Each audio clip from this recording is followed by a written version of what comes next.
Hello guys, how are you all? Welcome back to my channel. So, today we are gonna see, what if Izuku saved a girl from villain, and she fall in love with him, Deku x Rinko, Part 1. So before we start, please go check out the author of this fanfic, proof of concept author. Link is in the description. Also subscribe to our channel, and like this video. So let's begin the video. By the time Izuku had woken up from a bed inside the nurse's office of UA, most of the other applicants for the hero course exam had already gone home. That is why when the train came to the station, he was one of the very few among his age to board it. Not that he really noticed, because up to this point his body was moving on autopilot while his mind repeated the same words over and over again. 0 points. Not even a single point. Maybe if he had gotten some points, the sense of failure that invaded him wouldn't be so overwhelming. He could have convinced himself that he had given it his best, and that he just fell short. But in the end he had gotten a big fat 0, and that meant he had completely and utterly failed. It hurt. It hurt a lot to know he had failed in such a humiliating manner, but it hurt a whole worse knowing that he had failed not only himself, but also failed his greatest hero, All Might. The man who was the #1 hero in all of Japan, and his personal idol since he was 4 years old. The man who had not only put his time and effort training him for 10 months in preparation for the exam, he also put his trust in him to the point of giving Izuku's quirk, one for all. After all that time and effort, Izuku had betrayed All Might's trust and faith. He had no idea what to say to the man who gave him so much after such an abject failure. What could he say? Heck, would All Might even want to speak with him anymore?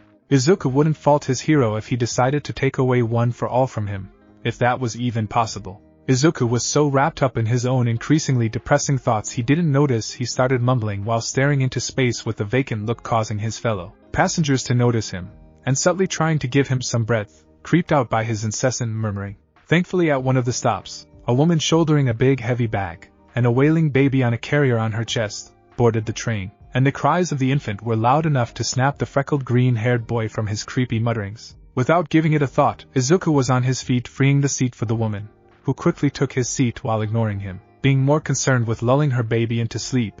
Izuku didn't let this exchange bother him so much. The woman had much more pressing concerns with her wailing baby, so Izuku couldn't blame her for ignoring him. Besides, a hero shouldn't ask for a reward or recognition for doing the right thing. The right thing. At the end of the day, he had done the right thing, right? Back there during the exam, he had saved the nice girl from the gigantic robot that was the 0-point villain. He sacrificed the possibility of gaining some points in the exam in exchange of seeing no harm come to the girl, who in the end ended up rescuing him from a deadly fall. Even when he ended up failing the exam, and would probably never see the nice girl ever again, he had done the right thing, right? That's what heroes do, right? Izuku sighed. Even if he was convinced he had done the right thing in the end, that didn't help with the sense of failure that still invaded him. Just as Izuku was about to start muttering, and losing himself in more depressive thoughts, he noticed something from the corner of his eye, something that he would not have seen had he not stood up from his seat. Near one of the doors a man stood awfully close to a petite young girl who was wearing a middle school uniform. The closeness between the two could be explained by how full the car they were riding was, but what caught Izuku's attention was the blue cap, and the long hair that helped obscure the man's features alongside the folded newspaper on his right hand right in front of his face. It was as if this man was doing everything he could, save for wearing a mask, to cover his face at all costs. Feeling suspicious, Izuku paid closer attention to the man, and then he realized where the man's other hand was. For the third time that day, Izuku's legs moved on his own. Not even noticing the cries of the other passengers when he passed by, Izuku reached the man, and forcefully pulled his arm away from feeling up the girl. "Get off on the next station," Izuku shouted with unexpected conviction. The molester yelped in pain before trying to pull back his arm. Yet despite the size difference, Izuku managed to hold onto him. The 10-month training he received from All Might helped him restrain the older male. As the molester struggled against the younger boy's arm hold, the petite girl turned around to take a good look at her savior. Noticing this, Izuku turned his eyes from the molester to the girl only to be caught off guard by the biggest, most beautiful amber eyes he had ever seen in his life. "Thank you," the girl said, her voice filled with gratitude. Despite being two simple words, the sheer gratefulness and acknowledgement they carried was enough to still shock Izuku. Never before had someone been so grateful or acknowledged him in such a manner. Was this how heroes felt whenever someone thanked them? If so, then Izuku gained a new perspective for what it meant to be a hero, and why they sought to be popular. Because to his young heart, it was one of the best feelings in the world. Unfortunately, the blissful spell in which he had been caught was broken when the train sound system announced the next stop. Izuku shook his head, and kept his firm hold on the molester's arm, and waited for the doors to open up. "Kid, let me go! I didn't do anything wrong!" The older male kept on struggling as they exited the train, yet his skinny build couldn't help him break free from the shorter and younger boy.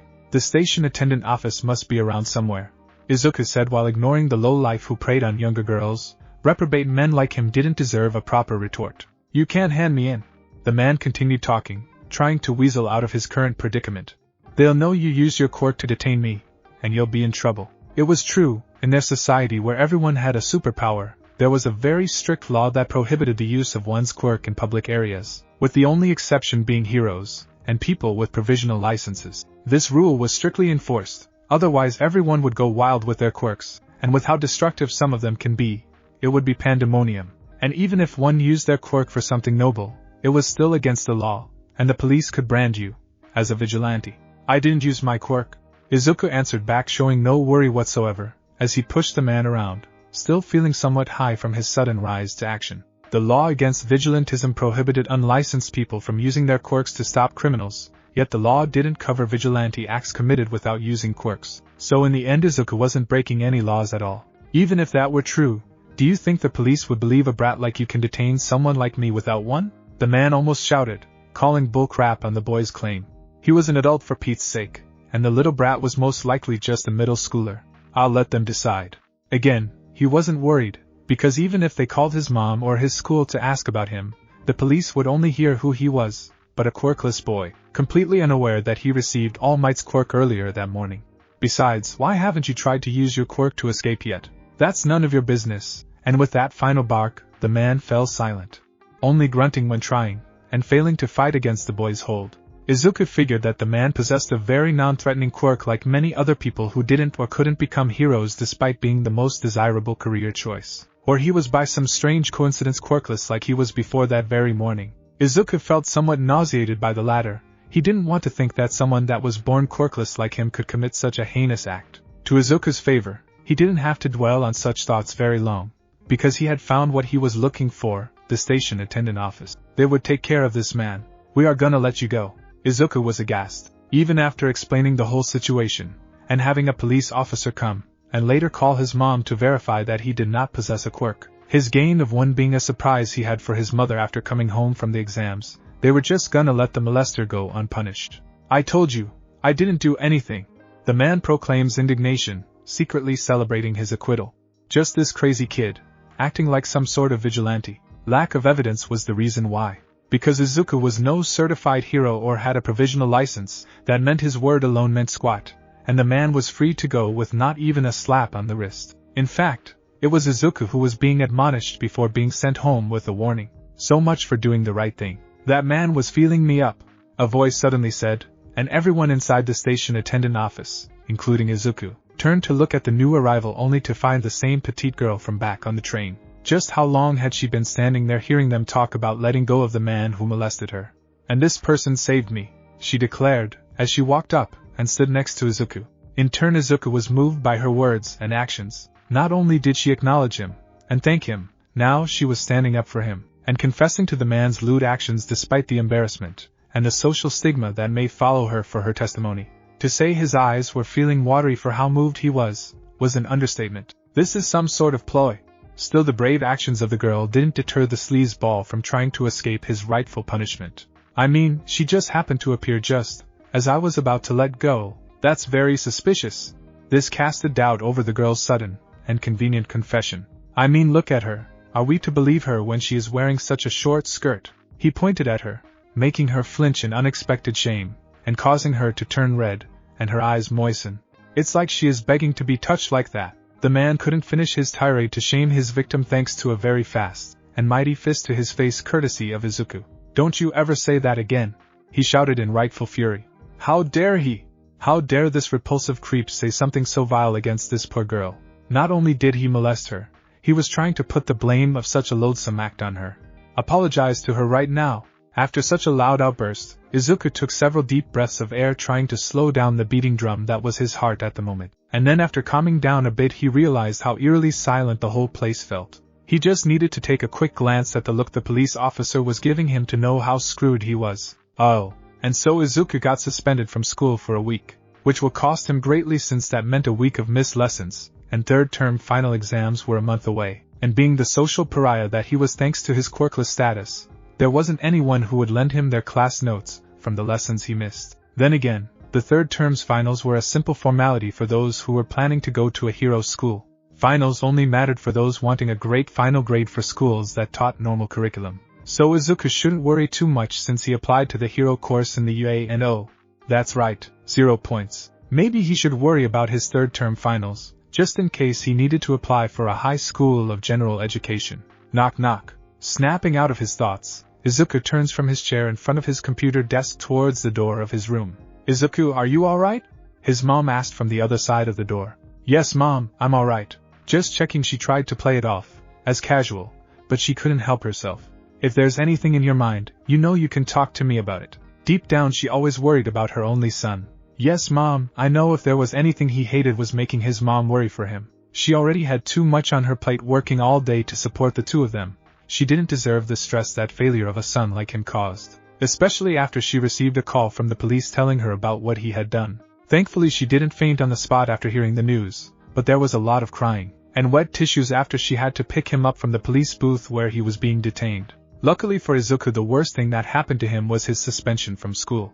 He wasn't going to be branded a vigilante or a villain for the assault since he just punched the guy and hadn't used the quirk, and it helped that the one he punched was an adult man, and he was still a minor. Not to mention the reason behind the punch being in the defense of a young girl's honor, and her confession of being molested by the man prevented Izuku from spending the night behind bars or having the incident marked as an entry on a criminal record. Suffice to say, he got out with a pretty lax punishment, all things considered. Even his mom hadn't deemed it necessary to even ground him since she believed he had been punished enough, and that he had learned his lesson. The only thing she asked of him was to never do something like this again. It's not like he planned on hitting the man's face in the first place. It had been a spur-of-the-moment kind of reaction. It wasn't like him at all to snap the way he did back then. Maybe the stress of the entrance exam plus the sense of utter loss after, most likely, failing the exam, and the disgust he felt for the man trying to shame the poor girl, all of it combined, and started a chain reaction that resulted in such an explosive result.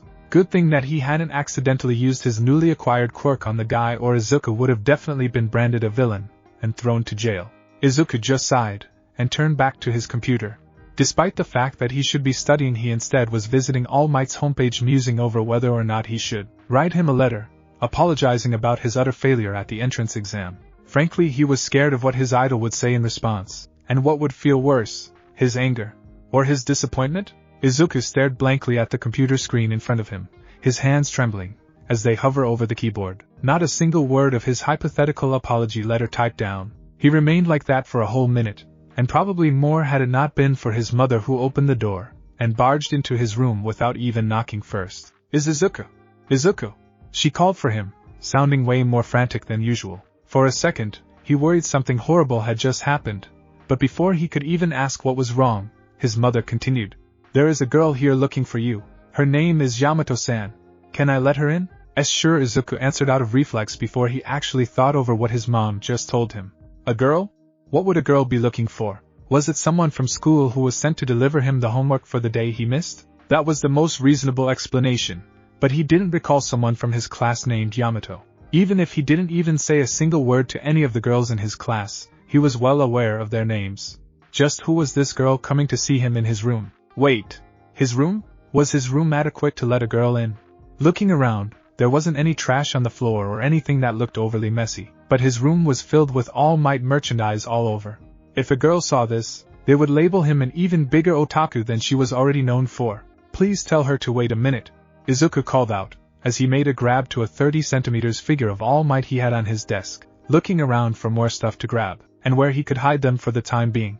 Actually a soft voice made itself known, attesting that his attempt was all for naught. I'm already here though. Izuku turned to face the newly arrived girl only to stop in shock when he found the petite girl he had helped the day before. Being too distracted by this revelation, he didn't notice the shy look on her face, as she gave him a short and small bow. Thank you so much again, for what you did for me yesterday. There she was again, acknowledging him with those big, expressive eyes of hers showing deep appreciation and gratitude. And once again Izuku felt like he was on cloud 9, floating without any burdens to keep him grounded onto a cold, unfeeling ground. He could almost swear his vision turned a shade of pink, brightening his whole room while just a single phrase passed through his mind. She is so cute. His state of near nirvana receded when the girl, now known as Yamato, spoke again, bringing to his attention a bag she was carrying. "Ah, here. I brought this for you. There's enough for a few people." So, turns out that Yamato had brought cake, cheesecake if Izuku wasn't mistaken, as a thank you offering for having helped her. Such a deed was one of the nicest things anyone, besides his mother of course, had ever done for him in his entire life. It moved him so much he felt he was about to burst out crying out of pure happiness. Mistaking the look on his face, Yamato started fidgeting, thinking she had committed some sort of mistake. "Do you not like it? Or was it creepy of me to just show up out of the blue like this?" Making the boy who saved her uncomfortable was the last thing she wanted. She continued talking, getting progressively more and more nervous. "Sorry, I asked the station attendant yesterday about you," and, finally noticing that his reaction was upsetting the girl who graciously awarded him such a nice gift out of the kindness of her heart, Izuku quickly corrected himself. "No, it's fine. I love cake." His declaration put Yamato at ease, and she gave him a small one. Thank goodness. Not having a proper place to eat inside his room, Izuku showed Yamato back to the dining table where they both sat to enjoy the cake she brought. His mother, ecstatic seeing her only son talking with such a cute girl, decided to leave the two of them alone so they could get to know each other better. The two teens turned red after hearing those words, yet they both didn't notice the other's sudden reddening, too embarrassed to look at each other for a couple of seconds. After finally settling down with everything they needed, Izuku and Yamato properly introduced each other, learning that their full names were Midoriya Izuku and Yamato Rinko respectively, before giving thanks for the food they were about to eat. It was no exaggeration when Izuku told Yamato it was the most delicious cake he had ever eaten in his whole life, delighting her by unknowingly complimenting her ability to prepare baked goods. It was so delicious he ate half of it, having grown these past 10 months to sizable portions of food. He would have eaten more, but he remembered ought to leave some for his mom for later. For her part, Yamato only had a small slice of cheesecake, happy to see Izuku enjoy it so much. They remained like that for a while, having only the faintest of small talk, both being too shy around one another to really have a meaningful conversation. Soon, as always, as when people are having lots of fun, time passed by like a bullet, and Izuku's mother made her presence known again, reluctantly interrupting the teen's moment, announcing she had to prepare dinner. "I should head back home." Yamato excused herself, readying to depart the Midoriya household. "Won't you stay for dinner, Yamato-san?" Inko, Izuku's mom, tried to convince her otherwise. "I don't wish to impose." Yamato politely declined, as Japanese norm dictated. "I should head to the bus stop before it gets too dark." "Well, I'm sure Izuku would be happy to accompany you." Inko eyed her son, telling him with her gaze what he ought to do. "Yes, I'll be happy," Izuku agreed somewhat shyly, his head feeling light at the idea of walking next to a girl, especially one that was so kind and cute like Yamato. "No, I couldn't," she said, waving her hands in front of her to dissuade them from such actions, unintentionally squeezing Izuku's heart for a bit. Was there something wrong about him accompanying her to the bus stop? He has already done so much for me. "It's no bother really." Izuku was a little more hesitant. Maybe he was reading a bit too much into it. Maybe there wasn't anything wrong about him per se. Seeing firsthand how kind and cute she was, Yamato probably already had a boyfriend, and it wouldn't look good for him, or any other male, to walk too closely with her. Probably this was her courteous way of sparing him an ass-kicking from her plausible boyfriend, who most likely was the most popular guy at her school, and had an awesome quirk. "No, that's okay. Really, honestly, this was the best he was gonna get. A courteous visit, and a small thank you gift. All in all, it was no doubt better than he deserved. Thank you for welcoming into your home, Midoriya-san." She respectfully bowed towards his mother. "If that's what's best," Inko said somewhat hesitantly, but had no other option but to agree with Yamato's wishes. "It was an honor to have you as our guest. I hope you can visit us again." She returned the bow. "And please call me Inko, Yamato-san. Thank you for your visit. And thank you greatly for the cake, Yamato-san." Izuku also returned the bow while addressing her, as it was proper. "Thank you so much for everything, Izuku-kun."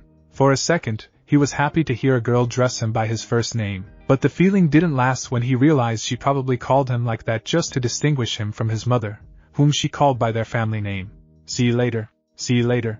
Izuku repeated what was most likely another societal formality, as he waved her goodbye, and watched her leave. Doubtlessly this would be the last he would ever see or hear of Yamato Rinko. Well, at least he got a cake out of it. And it was really good. "I guess this is okay." Izuku silently made his way back to his room while his mom went to prepare dinner. He sat back down on his chair in front of his computer desk, the monitor turned off a long time ago because of the inactivity. He made no move to turn it back again, and went back to work in his apology letter to All Might, his mind too busy thinking about the unexpected yet pleasant visitor. Knowing that a nice girl like her acknowledged him, no matter how short the moment, made him feel somehow stronger. He felt like he could at least face the happenings of the days to come, whether good or bad, with more confidence now. Helping a girl that turned out to be so kind gave him the strength to face tomorrow. That was the end of this story.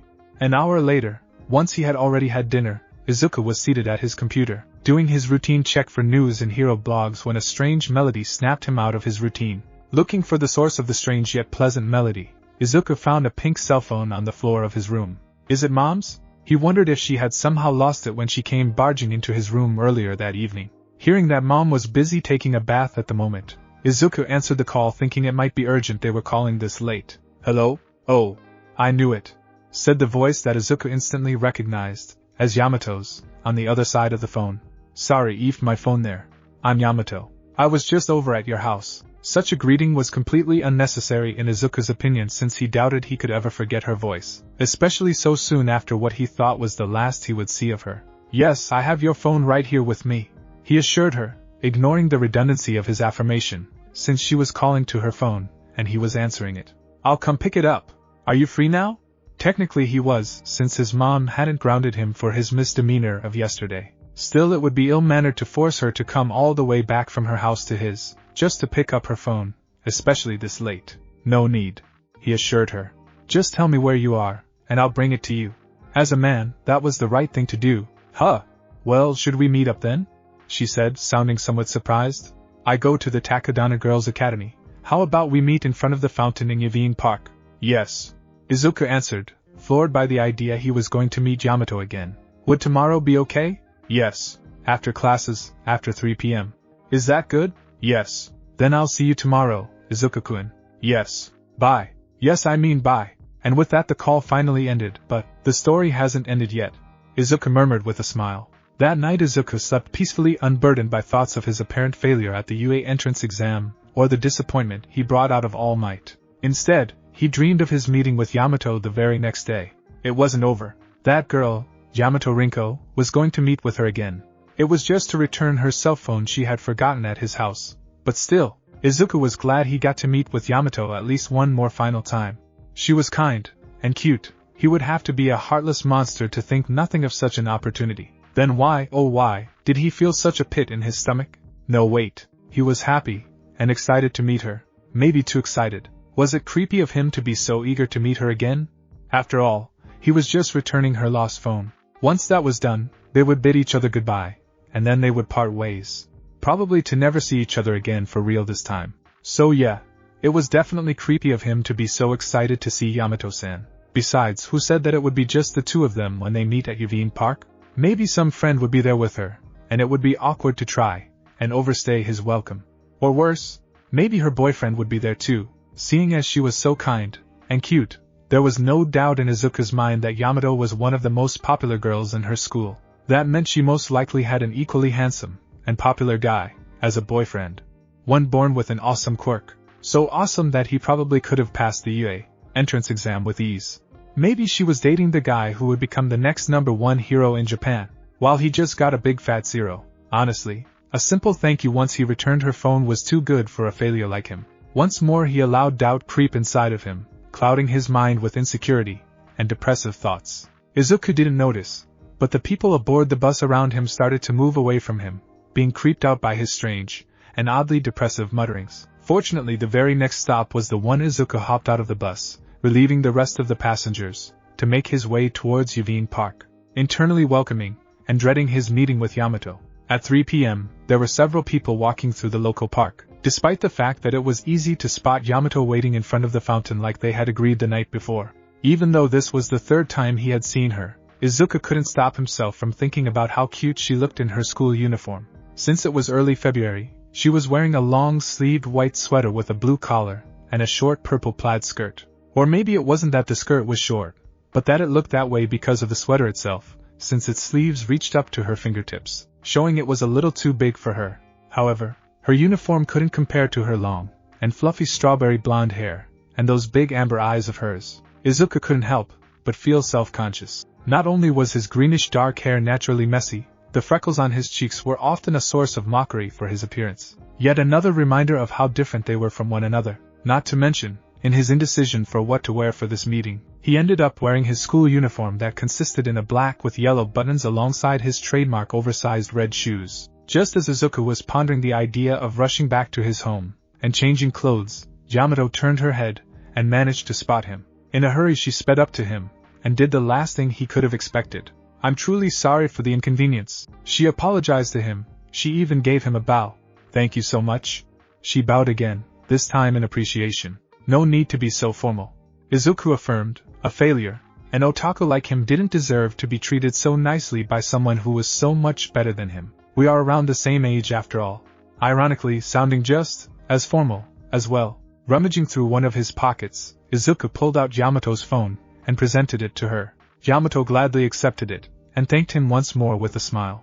And that was it. Izuku accomplished what he said he would do, and now they would bid each other goodbye, and Yamato Rinko would disappear from his life forever. At least it was good. The short moments she had were in his life. "I have no regrets. I'm here." Yamato snapped him back to reality from the images of the bittersweet goodbye already forming in Izuku's mind. To apologize for this time, she presented to him a small pink plastic bag she had been carrying.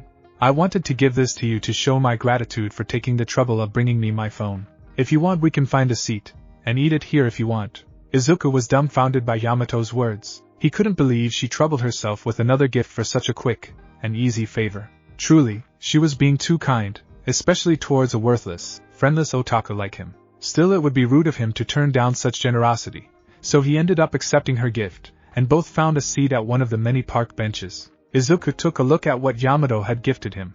It was a small box filled with 6 colorful cookie-like sweets. With no hesitation he brought one towards his mouth. Even if they turned out to taste bad, which he doubted, he was prepared to eat them all for Yamato's sake. "What's this?" Izuku asked honestly, surprised. They tasted so good. "What are these treats called?" He was no expert on sweets, so he had no idea what they were called, but now after having tasted one he had to know. "Macarons," Yamato answered, delighted that Izuku seemed to enjoy her treats. "Macarons? Macarons are delicious." It was no, they truly were that good. Maybe he ought to get some more to take back home. Even if I never get to see Yamato-san after this, I can always remember her by the taste of these macarons. "I'm glad," Yamato said, relieved, but mostly happy. "The truth is I made them myself. Like the cake from yesterday." Good thing she waited until Izuku had eaten his whole macaron when she said this. Otherwise he would have choked in surprise by her revelation. "These are handmade. Not only these, but the cheesecake from the day before too." The news that she had done both those gifts by hand just for him made his heart flutter, even though at the back of his mind lingered the thought that he didn't deserve such treatment. "Actually, sweets are my specialty." It was hard not to notice. Her treats were the most delicious things he had ever eaten. She was very talented. "Is it true you need a lot of physical strength to make sweets?" Izuku asked, hoping to avoid any awkward silences between the two for his ineptitude for small talk, by asking about something he had read up in one of the blogs he visited, especially an interview with the hero Lunch Rush, who was an excellent chef. "Yep. It takes a lot of strength to do the mixing." Happy to talk about something she enjoyed doing. "I don't really use the hand mixer when I'm baking. I like doing the extra work and effort, and seeing everything turn right in the end feels so gratifying." Izuku was glad to hear her cheerfulness, but he couldn't help but ask himself over and over again, why? Why did she go to such lengths for someone like him? She knew she was very kind, but it felt too much. He didn't deserve it. He was a nobody. Until recently he had been quirkless, basically a cripple in today's society. A genetic throwback from before humans had evolved to what they were now. Compared to her, and others who had their unique powers, he was the equivalent to a caveman to what humans were before quirks. She was so much better than him, even her genes were superior than his. So why? Why was she so kind towards him?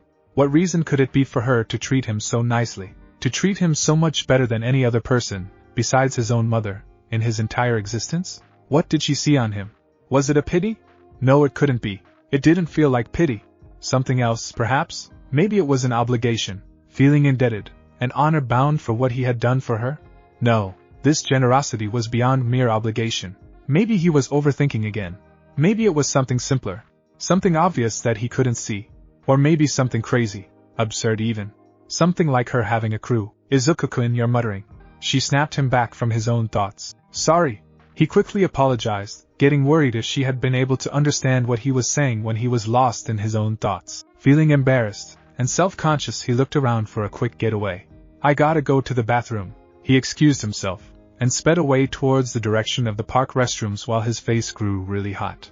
Instead of going inside the restroom, Izuku decided to cool off by opening one of the water faucets on the side of the restroom, and let the water pour down on his head.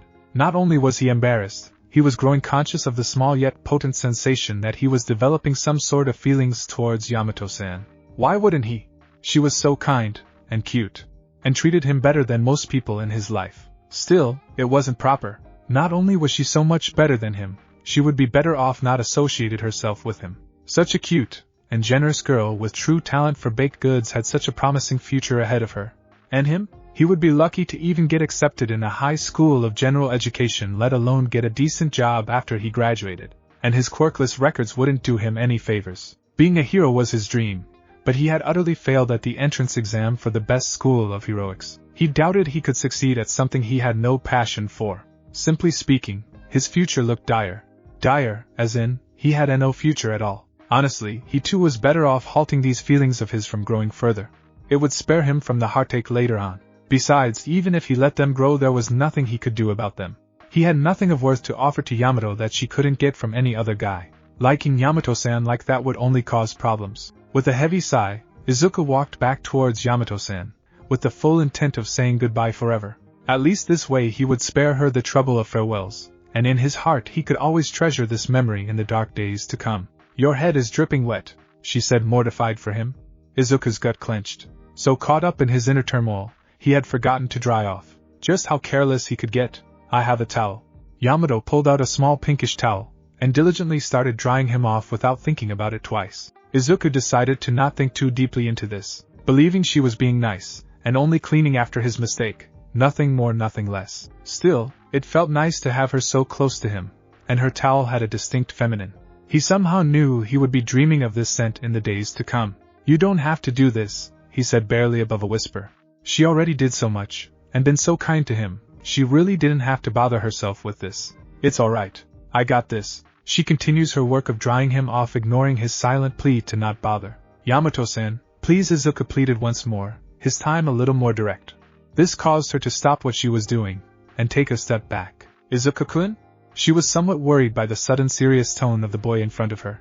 Meanwhile, Izuku sighed once again, mentally preparing himself for what was to come. Yamato-san, I am grateful for everything you have done for me. He began, somewhat struggling with how to properly put his thoughts into words. And the gifts, they were great. The cheesecake, and the macarons, which I never had before, he complimented. They were the most delicious things I have ever eaten. So delicious I wish I could eat them every day. But, really? She interrupted him, looking completely ecstatic. Can I bake for you more? She asked, sounding excited for the prospect. Actually, Izuku wanted to refuse, to tell her not to bother with someone like him. But she looked so happy at that moment, he couldn't find the strength to refute her. The next best thing I'm good at is zahar torta, she continued, not noticing Izuku's conflicted look of inner turmoil. It is a chocolate cake with a thin layer of apricot jam on top, coated in dark chocolate icing. How about it? Would you like that? Yes. Yes, he would like to try it. Especially if it was half as good as her previous treats. Still, he wanted to say it was improper of him to take advantage of her generosity, that she didn't have to bother with a nobody like him, that she would be better off forgetting all about him. However, that look on her face, that radiant smile, and those pleading eyes of hers made him falter. Yes, I would love to try it. Okay. I will make zahar torta next time then, Yamato said jubilantly, before she realized something. I better get going if I want to make it. Hurrying up, she packed her towel back into her school bag, and handed him back the box filled with macarons from earlier. I'll see you later, Izuku-kun. Before he could stop her, she was already walking away towards the direction of her home. So he did the only thing he could, and waved goodbye. He felt like the worst. Of the many things he could have said, he had to say yes. Now there she went, in a hurry. Just so she could bake him another sweet treat, when she could be doing something else like studying or having out with her friends. No, instead she would put her time and effort into baking him a delicious cake just because he had been too weak to say no. Really, what he had done was take advantage of her generosity. He was being selfish just because he wasn't ready to say goodbye yet. Izuku once again devolved into negative murmurs, making everyone look at him funny, as he made his way back to the bus stop. Not that he even noticed, being too preoccupied by his depressive inner thoughts. Be as it may, his muttering was interrupted when he felt a sudden tap on his back. Adjusting back to reality, Izuku turned around only to find Yamato-san gasping desperately for air, her face completely flushed. "Thank goodness, I made it in time," she managed to say between deep breaths of air. "What happened?" Izuku asked honestly, surprised, and a little bit worried. "Email," she tried to say only to stop for a few more seconds before continuing. "I didn't get your email address," she finally said. "I realized I didn't have a way to contact you," she said somewhat frantically. "Could you give me your email address?" Izuku noticed her distress, and realized she must have run all the way to catch up with him. All just so she could contact him. To say the least, he was moved by her gesture, but before he could comment on it, he noticed another thing. She was dripping with sweat. Looking inside his school uniform, Izuku managed to find a handkerchief, and offered it to her. "Here, take this, Yamato-san." "Huh! I'm sweating that badly." She turned even redder, not that Izuku could possibly notice. "It's okay, I'll dry by myself." She felt so embarrassed that Izuku had to see her looking so clammy and unkempt. "Please take it," Izuku insisted. "You can keep it too." It was the least he could do, as a man, for someone who was so kind, and did so much for him. Yamato gingerly reached out to take it, almost as if she was being handed something very delicate and precious. After she took it, Izuku then pulled out his own phone, and quickly sent her his mail address via Bluetooth. "Thank you, Izuku-kun." After that they bid each other goodbye once more. As he watched her go, Izuku couldn't help going back to his previous thoughts. Having the opportunity to see her again, he could have tried to dissuade her, yet instead he acted selfishly, and remained quiet. Yes, wanting to see her again was selfish of him, but after everything that has happened to him, being born quirkless, the social ostracism, and the bullying for not having an individuality of his own, and his failure at the UA entrance exam, was it wrong for him to be selfish for just once in his entire life? After seeing Yamato smile, he was fine being selfish. "It's Yamato. I finished baking the zahar torta.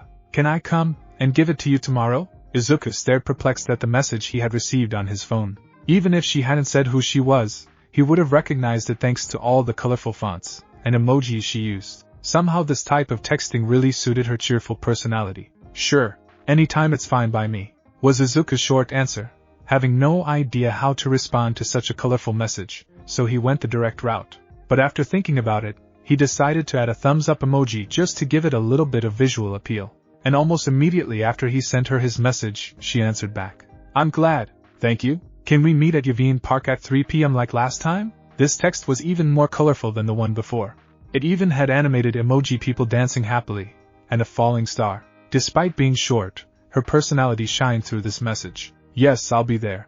Again, he kept it short, and to the point, fearing that he would write something that would end up embarrassing him or worse, something that might weird out Yamato-san. Why was it that he could have long, and sometimes heated discussions online about All Might and other heroes, but had trouble answering a text from a girl? Sometimes he pondered if he was more socially inept than he initially thought. Still, Yamato didn't seem bothered by his short replies, as she texted him a couple more times before calling it a night. Before going to sleep, Izuku just lay on his back on top of his bed, just looking at his phone screen, reading and rereading Yamato's messages. He knew that what he was doing was wrong. Clinging to such an amazing person like Yamato-san was selfish and greedy. It makes him feel like the worst. Yet the warm feelings he got from thinking of her and being near her were slowly beating away those negative feelings that told him to stay away and save her the trouble of associating with someone like him. So for once in his life, he would allow himself to be selfish. He would meet Yamato again and again until she eventually got bored of him or their futures, and responsibilities slowly parted them away. And he would enjoy having her in his life as long as he could. Once again, Izuku made his way towards Yavin Park to meet with Yamato just like he had done the day before. But unlike yesterday, Izuku opted for wearing something other than his school uniform. Instead, he was wearing a simple yellow t-shirt with the words written in bold characters on the front, alongside a pair of jeans, and his favorite pair of red shoes. The change of clothes wasn't something Izuku had planned in advance, but something of a coincidence. See, that morning Izuku had woken up feeling restless, so just like the previous 10 months before the UA entrance exam, he had gone out pretty early for what had become his routine morning run and exercise. Even after coming back home and having a healthy breakfast, he spent his time in his room lifting weights, trying to spend some of his pent-up energy. Before he knew it, it was already past 2, and Izuku had to take a quick shower and an even quicker change of clothes before leaving his house to meet with Yamato once more. Just like the day before, Izuku found her waiting in front of the park's fountain, and like before after she spotted him she walked up to him, and gave him a proper greeting with a small bow. After proper greetings were exchanged, they ended up seated on the same bench as yesterday so he could eat what she had prepared for him. Instead of a cake the size of the cheesecake she had prepared for him 2 days ago like he had expected, Yamato instead baked 7 small round cakes, small enough to fit on the palm of his hand quite nicely. Had Izuku not known beforehand she was making cakes, he would have confused them with very big, thick cookies. Nonetheless he ate one of them, and to no one's surprise it was delicious. He let Yamato know how much in between finishing the first one, and taking a bite out of the second one. Remembering his manners, he offered one to Yamato, but she declined with a small shake of the head, claiming they were his to enjoy. After finishing the third one, Izuku decided to stop for that day. There was only so much chocolate he could consume in one day before feeling sick. Yamato-san ended up apologizing for baking too much, but Izuku stopped her, telling her it was fine, and that he could eat the rest of them at a later date. Then after that whole exchange, the two of them fell into a silence that lasted a couple of minutes, Izuku being too socially inept to think of an appropriate conversation topic that wasn't cliché, like the weather, or nerdy, like gushing about his favorite heroes. Meanwhile, while he was tensely going through his brain for a conversation starter, Yamato remained respectfully quiet, just enjoying the moment. "You know, entrance exam season, it's halfway over," he said somewhat lamely, scratching the back of his head, finally breaking what to him had been a very awkward silence. A conversation about school was a safe, neutral topic he knew about. "Just the rest of this week, and the next." "That's true." She nodded before turning towards him. "Have you already decided which high school to go to?" Izuku felt like he turned to stone. This wasn't a conversation he wanted to have, especially with Yamato-san, but it had been him who brought up the topic in the first place. "Yes, I've already presented my first entrance exam," which he most likely failed, even if he did well on the written portion of the exam. On the practical portion he had utterly failed. "How about you, Yamato-san?" he asked while looking at anything but her, unable to face her thanks to the feeling of shame inside of him. "I already presented my exam too," she answered hopefully. "I hope I get accepted." "Which school did you apply for?" Izuku inquired, trying to keep the girl talking while he gathered his thoughts for when she inevitably asked him the same questions, hoping to not sound like a total loser. "I applied for the UA." "That's nice, you applied to the U.A," he replied almost vacantly, until he snapped back to look towards her after registering her words. "Wait, Yamato-san applied to the UA?" "Yes," she shrunk down, turning a bit red thanks to his intense gaze. "That's amazing." He really hadn't expected such an answer, and showed him that he shouldn't assume based on appearances. "I'm sure you will be a great hero, and with your kind personality you'll be pretty popular too." No. She waved off reading at the same time. "I didn't apply for the hero course," she confessed. "I applied to the Department of General Education." "Oh. I'm sorry, I didn't mean to," he tried to apologize, but she interrupted him midway. No, it's fine. You did nothing wrong. Besides," she fidgeted shyly, "it was nice of you to think I could be a popular hero." Even though my quirk, she trailed off for a couple of seconds. Yamato-san curiosity invaded him. His desire to know, and catalog compelled him to ask her about her quirk, yet seeing the look on her face when she mentioned it, Izuku had to hold back his impulses, just for her sake. If she didn't want to talk about it, who was he to pry? "Which high school did you apply to, Izuku-kun?" Ashamed, the same feeling didn't apply to her. Then again he had been trying his best to hide his discomfort with the topic from her. "I applied to the UA too," he managed to say despite his stutters. "Really? Then that means we are going to the same high school." She smiled brightly, thrilled with the idea they would be able to see each other more besides meeting after school was over. Maybe he nervously scratched the back of his head. "I mean, I haven't received an acceptance letter yet, and he most likely wouldn't get one, with how abysmal his result in the practical part of the exam was." "I'm sure you did just fine," she said with much conviction. "Someone, as cool as you, will definitely get accepted." "As cool as me?" he repeated quizzically. Realizing what she just said, Yamato turned even redder, and tried to explain herself with the best of her abilities. "I mean, back on the train, you had this brave look, and that's why I thought." She grew progressively nervous the more she talked, and little by little she made less and less sense with each new sentence. That is until she finally settled with just saying, "I think you will make a great hero." Izuku's entire being shivered. "You will make a great hero." How long had he waited to hear such words directed at him? How long had he waited for someone to acknowledge him? To believe in him? All Might, the #1 hero, his personal idol since he was 4, was the first one who did, and now Yamato-san, a girl who was so generous and kind to him, was the second to say those words he desperately yearned for. So why?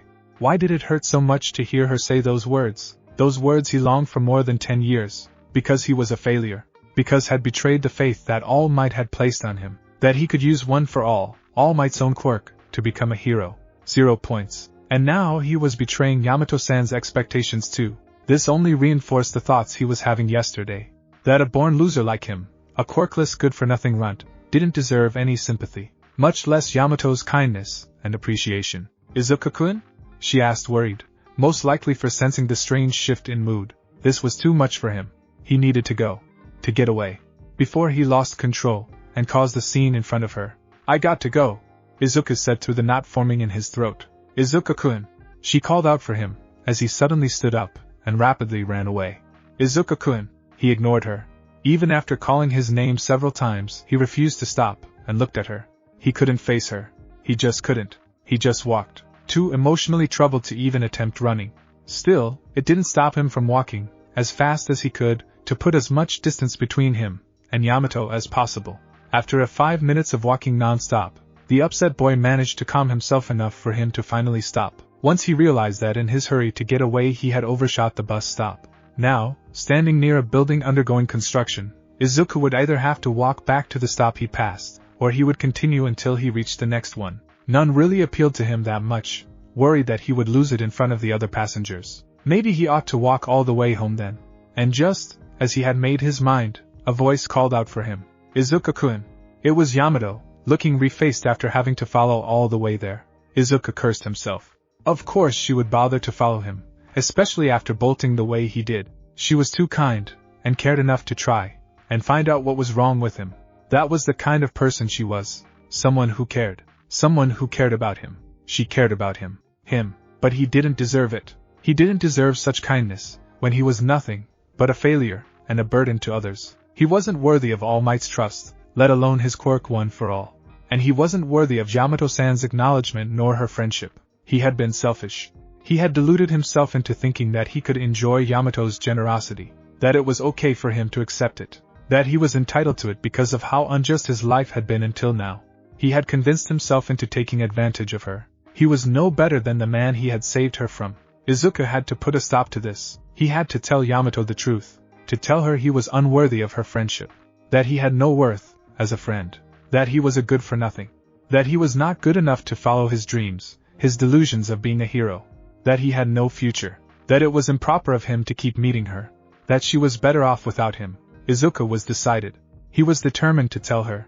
He was going to do it. He was going to make sure she knew the exact type of person he was. He was going to tell her the truth. But then, snap, because of a snapped cable from one of the cranes from the building under construction they were standing next to, a steel girder had fallen from the sky, and towards where Yamato was standing. Yamato! Izuku cried, as his legs moved him towards her. Still it was too late. The grinder hit the floor in less than 2 seconds. By sheer luck, the grinder that would have turned her into red paste fell directly behind her. Nonetheless, she wasn't out of danger, because the beam had fallen vertically, and now it was descending on top of her to crush her to death. It all happened so fast, she barely had time to scream. This was the end of Yamato Rinko. Smosh! That was, had it not been by Izuku's intervention. By clenching the sphincter, and screaming from the bottom of the heart, the boy not only had punched the grinder out of the way, he obliterated it. But not without consequences. Just like back at the UA, when he used one for all last, the bones on his entire arm had cracked, turning his skin into an awful-looking shade of reddish-brown. It hurt. It really hurt. Still, that wasn't what was important now. Yamato's health was. Are you? Izuku-kun. Your arm! She almost shouted, her voice cracking, seeing how unnatural his hurt appendage looked. I'll be fine. He tried to reassure her, despite the increasing pain he was feeling. It's not the first time it happened to me, he said, falling down to his knees, looking down at his injured arm. In fact, back at the entrance exam he had broken his arm, and both his legs. I'll recover in time. Now that he thought about it, he didn't remember how he recovered from such injuries back then. He only remembered waking up in the nurse's office after every other applicant had already gone home. Had someone in the UA healed him? Well, yeah, that was the most logical answer. If the exam was so dangerous, as he remembered, it made sense that UA had someone with a healing quirk. I wonder if I can go back and have someone look at my arm? He really hoped so, because he dreaded the idea of going to a hospital and having his mother worry even more for him. not to mention all the uncomfortable questions he had to answer regarding his injury. I still haven't told Mom about me having a quirk now. He worried about how she would react to such a bombshell. Izuku was abruptly cut off from his own thoughts when he heard an unusual sound at his side. Turning his head, he found Yamato kneeling down beside him sobbing. "Yamato-san, are you alright?" he asked worriedly, forgetting all about his arm. "Why are you crying? Are you hurt?" She shook her head side to side. "You got hurt because of me." This made Izuku feel as if something was squeezing his heart. "It wasn't your fault," he asserted quickly. "It was my own fault. I can't control this quirk of mine," he tried to convince her, without revealing too much about the true nature of his quirk. He had promised All Might after all, and despite failing him once, he wasn't going to fail his promise of secrecy. "But, everything was my own fault," he affirmed once more. "If it wasn't for me, you wouldn't have." Almost Izuku trailed off, finally dawning on him the severity of what his actions almost caused. "You saved me," Yamato proclaimed, shutting down his own self-depreciation. "It seems like you are always saving me, Yamato-san." "Thank you." 2 simple words, but their power was undeniable. With these simple words, all the doubt and guilt that had been plaguing Izuku's mind the last few days just disappeared. It was as if his heart was free from a heavy lock that had him chained down. Now free, he felt unburdened, almost weightless. He wanted to bask in this feeling forever, but the returning sound of Yamato sobbing hampered this desire. "Yamato-san, please don't cry." He didn't like to see people cry, and Yamato was no exception. Even though he had only known her for such a short time, he knew that a sad face looked completely wrong on her. Yamato should be happy, should be cheerful, with a big smile on her face. Again, Yamato shook her head side to side. "I do." Before Izuku could ask her what she meant by that, she let her tears fall from her face, down to Izuku's injured arm. Almost as if it was magic, his hurt arm slowly started to regain a more natural and healthier look, and after less than a minute his arm had recovered completely. It was as if he had never injured himself in the first place. "Is this?" Izuku was utterly awed by his miraculous healing. "My quirk," she answered, wiping away the moisture on her eyes and face. "Healing tears. Healing tears. This quirk allows Yamato to cure any injury, by restoring it to a healthier state. The graver the injury, the more tears are needed. The drawback is that this quirk physically drains Yamato, making her exhausted the more she cries. And once she runs out of tears, she would not be able to cry again in several hours." "This is amazing. You are amazing, Yamato-san." Izuku, causing the girl to turn red. "You can help a lot of people with your quirk, even become a great hero like Recovery Girl." Actually, Yamato began with slightly averted eyes before focusing back on Izuku. "I don't think I could be a great hero not like you, Izuku-kun." Izuku shivered, once more. "I am not." "You are," she insisted. "You are so brave, and so kind, and selfless too." Each and every single word she meant, and unknowingly squeezed his heart more and more. "You put others before yourself. You jump to help others regardless of consequence. Like back when at the station attendant office when he got scolded by the police after defending her honor. You risked injury just to save me, to suffer months of pain and recovery for her. You are a hero, Izuku-kun," she said, looking at him directly into his eyes. "You are my hero." Izuku was reminded once more of his painful memories from childhood, when he was told he was never going to develop his own quirk. When his mother cried, apologizing profusely instead of saying those words he desperately wanted to hear. When Kaken had dubbed him Deku, which meant someone who can't do or achieve anything. When his peers started to bully him and tell him he was a delusional fool for wanting to be a hero. Even when All Might had told him to be realistic in his dreams, he remembered all of it. But also he remembered other things. He remembered the video he watched every day about All Might rescuing all those people with a smile on his face. How it inspired him. How he spends his time analyzing all sorts of heroes and their quirks. He remembered how his legs moved on his own to try and help Kaken when he saw the look on his face when the sludge villain attacked. And he remembered when All Might had said, "You can become a hero." Just like that time 10 months ago, the dam broke in Izuku's heart, and he couldn't help but to turn on the waterworks and sob. But unlike last time, someone was there to console him.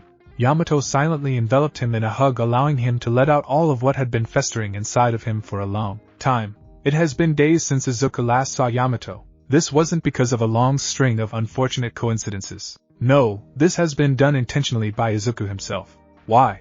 Because he had cried in front of Yamato. Izuku knew that him turning on the waterworks wasn't something new. Heck, it was one of many personality quirks he had actually inherited from his mother. He had cried many times in front of people. He cried in front of his mom. He cried in front of Kaken.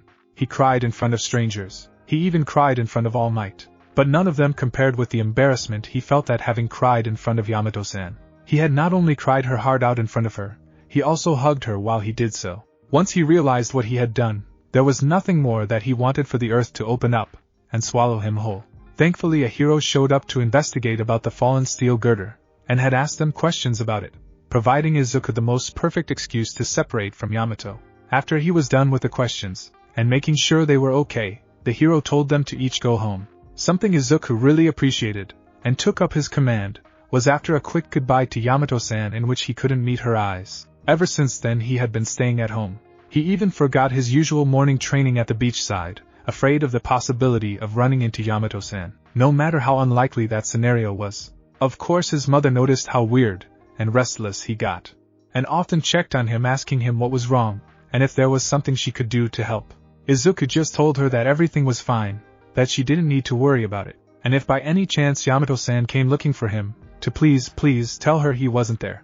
That last request was a mere precaution, since for the last few days he had received messages from Yamato every few hours, and just like with his mother he answered some of them with "I'm fine," "Don't worry about me," and "Sorry, I'm busy," while others he completely ignored. Izuku knew it was childish of him to hide inside his house, afraid of speaking to someone. It reminded him of when he was 6 years old, and tried to avoid Kaken the same way during spring break. But unlike with Kaken, whom he had to meet at school anyways, and bullied him constantly, with Yamato, he was more embarrassed than afraid, and unlike with Kaken, he had some feelings towards her. No matter what those Fujoshi back in school say or how much artwork they drew, Izuku shuddered. Shaking his head to forget all about them, Izuku focused back on his mission at hand. He just had to hold out until his suspension was over, then he would be able to go back to school, and have a more believable excuse as to why he couldn't meet Yamato. While he thought of something to get him out of this embarrassing situation, Midoriya Rinko was worried about her son. That sentiment wasn't new to her.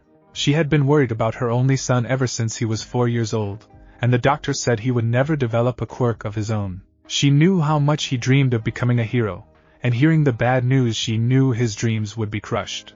But he never gave up. He insisted on becoming a hero even if he didn't have a quirk. He even went as far as to apply to the UA, the #1 school in the world for heroics. Rinko was proud of how far Izuku has come ever since he discovered his quirkless nature. Still, she was worried. She was afraid his insistence of following his dream despite the overwhelming odds would only cause him heartache. Or worse, it would drive him to do something completely mad, and get hurt because of it. That is why she has never vocally supported his dream despite how callous it was. If only Izuku's father. No, she wouldn't dwell on that anymore. She had afflicted herself so much in the past worrying about what ifs. She had several extra pounds of weight, as proof of that. Those thoughts had caused her to neglect herself too much to start over again. No. Rinko had many pressing matters with how secluded Izuku had become in the last couple of days. She didn't know why, but around 10 months ago, Izuku started to change. Nothing too overt at first, but with time he became more physically active, and his appetite had grown. He asked her to cook healthier, and bigger portions of food, and begged her to buy him weightlifting equipment. Seeing how much healthier he looked, and how much he had grown in confidence, she allowed it. Her son then spent all his free time exercising. When he wasn't in school or at home studying, he would be lifting weights or going on runs. Most of the time, he would return home covered in dirt and sweat, completely exhausted. But since his grades never suffered, and never got sick, she allowed him to continue, despite some of her concerns. Then over time, the whole thing became routine, and she started to worry less and less. That is until he told her he was taking the UA entrance exam for the hero course. That's when she realized that all that exercise was his last chance effort into trying to follow his dream. She feared that when he failed, all the self-confidence he had been building up to that point would come crashing down, and he would just shut down. Having his hopes and dreams shattered a second time in his short life would be devastating.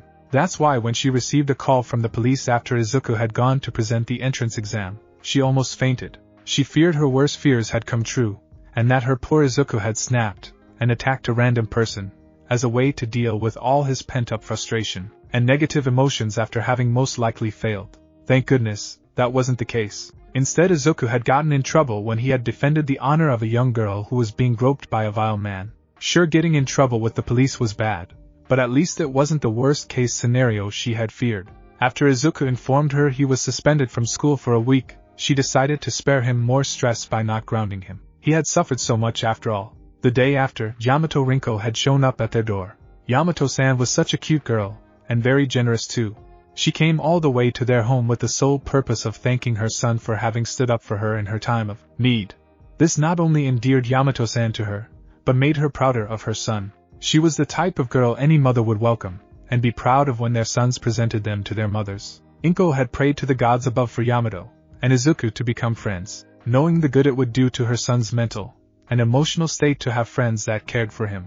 Another fear that she had constantly was that her son would grow up into adulthood with a severe sense of loneliness and detachment from others. Everything seemed to be going fine for a couple of days, and then Izuku came home in a hurry and secluded himself inside his room. The sight wasn't unknown to Rinko, but it had become rarer, as for the past 10 months. She knew Izuku only needed a few hours to calm down before he would come out and say that everything was fine. She had expected that. What she hadn't expected was for him to remain like this for the past couple of days.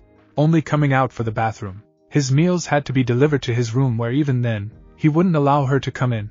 He would receive them at his door before going back in. She feared that Izuku was turning into one of those hikikomori she sometimes heard on the news. Those that lived a life of utter solitude, with unhealthy eating habits and sleeping patterns, and that they ended up dying buried in a mountain of their own possessions. Typically adult magazines and thin books. The idea of her baby boy having those types of lewd material made her queasy. But now that she thought about it, Izuku hadn't ever shown any interest in girls before. She would not even hear a peep from him talking about a girl from school, or even mention one by name. All he talked about were heroes, and all the magazines he ever saw him buy and read were about heroes. Then again, some of the female heroes on the news wore very revealing and skimpy outfits, like that empty lady who recently debuted. So it was easy to infer that they also appeared in those magazines that Izuku liked so much. Although, Izuku exclusively talked about male heroes. In fact, all of the posters on his walls were male heroes, all of which wore tight outfits over their well-defined and toned muscle bodies. All Might, Izuku's favorite hero, wore such a tight suit it left little to the imagination of lonely women everywhere. And probably some lonely men too. This really put her son's near obsession for the number one hero into perspective. Anyway, Rinko tried her best to talk to him, have him tell her what's wrong, and what she could do to help him. But he only responded with platitudes of "I'm fine, there's nothing wrong, I'm busy," and the strangest of them all. "If Yamato-san visits, tell her I'm not here." That got her curious. Why Yamato-san specifically? Had something happened between them that caused Izuku to react this way? With how little clues she had, that was the only explanation she could deduce. Not that she actually believed the girl had somehow hurt her son in any malicious way. She had been so polite and kind during her visit, and Rinko hadn't felt anything wrong from her. Call it woman's intuition, but Rinko was sure there was something bigger going on that she had a clue about. As she pondered about the subject, a knock on the door of their apartment brought her back to the present. "Coming," she called out, getting up from the couch in their living room to go and answer the door. She was surprised at who she found at their door. "Please forgive me for bothering you, Midoriya-san," Yamato said very formally, as she bowed to her. "Is Izuku-kun home?" The girl she had been thinking of, Yamato Rinko, was at their doorstep, dressed in a very cute light pink dress under a soft brown overcoat, and her hair done in these adorable loose braids, with one of them sporting a cute little pink bow. Getting over her surprise rather quickly, Rinko bowed back. "You're welcome, Yamato-san." Then she remembered what her son asked of her if this situation happened. "I'm sorry, but Izuku isn't home right now." She noticed a look of disappointment on the girl as she said this. "Oh, okay then, thank you very much for your time." She bowed down again. "Goodbye, Midoriya-san." "Wait, Yamato-san," Rinko almost shouted, stopping her from leaving just yet. "Why don't you come in for some tea?" she offered, seeing this as a great opportunity to find out what happened. "I don't wish to intrude," Yamato answered back, only for Rinko to insist further. "It's no bother really. Besides, you came all the way here. It would be rude of me if I don't offer you something." With that line, the girl couldn't help but to accept her invitation. Otherwise it would be rude to dismiss her generous hospitality. "Sorry for the intrusion." Yamato bowed again before entering the Midoriya household. "Welcome."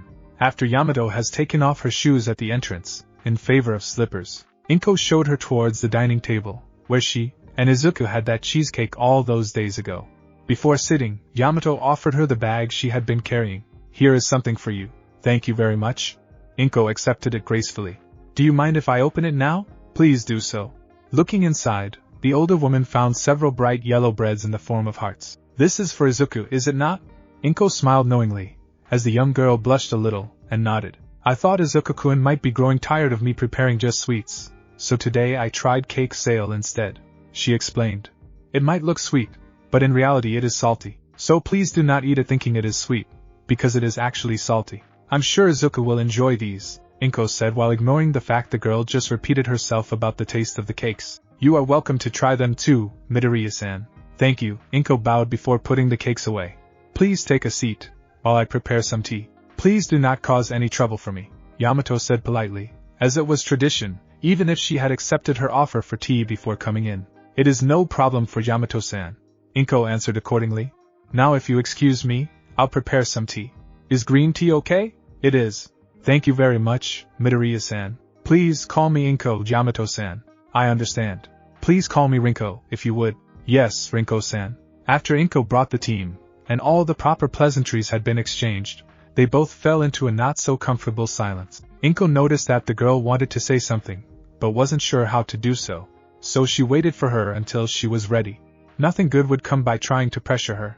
Rinko-san, Rinko began softly. Yes? I think Izuku-kun hates me. She cracked up the volume, almost causing whiplash for poor Rinko. What should I do? He's been avoiding me, and I don't know why. Did I do something wrong? Did I offend him? I don't know what to do. Please calm down, Rinko-san.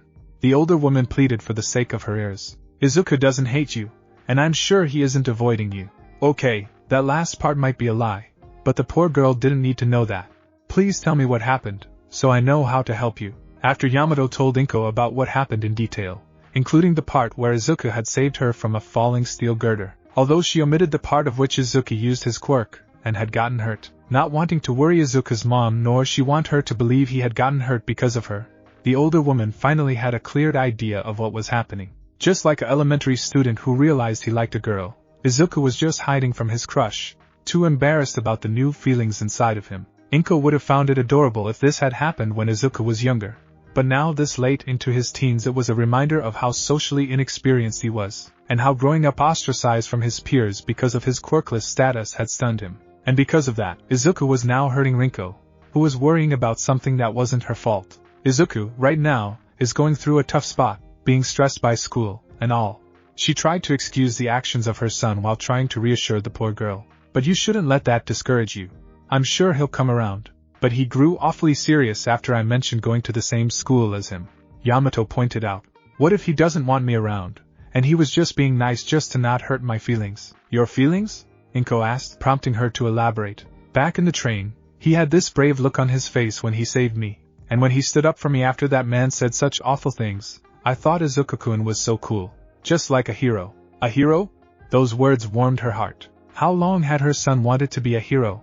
And there was a girl who acknowledged him as one. After seeing him like that, how could I not fall for him? Rinko admitted, turning an interesting shade of red, surprising Rinko. Never would have she expected this development. So after knowing that, are you gonna just give up on him? She had to make sure. Make sure the girl's feelings were genuine. And she had the diligence for love. Half-baked feelings were a disservice for love. I don't want to give up, she answered softly, a little bit of moisture forming in her eyes. I'm gonna keep trying, he said with a little more confidence. I don't think I'll ever meet anyone else like him. You might be right about that. Rinko smiled. In a world where everyone was unique because of their quirks, she believed Izuku was too, not because of his lack of one. But despite not having one, he did his best, and worked harder than everyone else. I like him so much, Rinko confessed.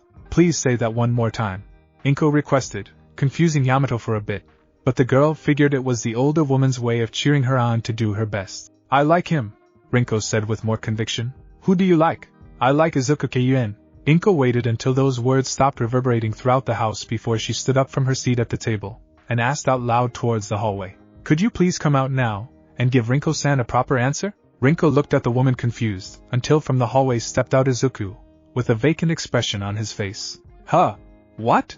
Why?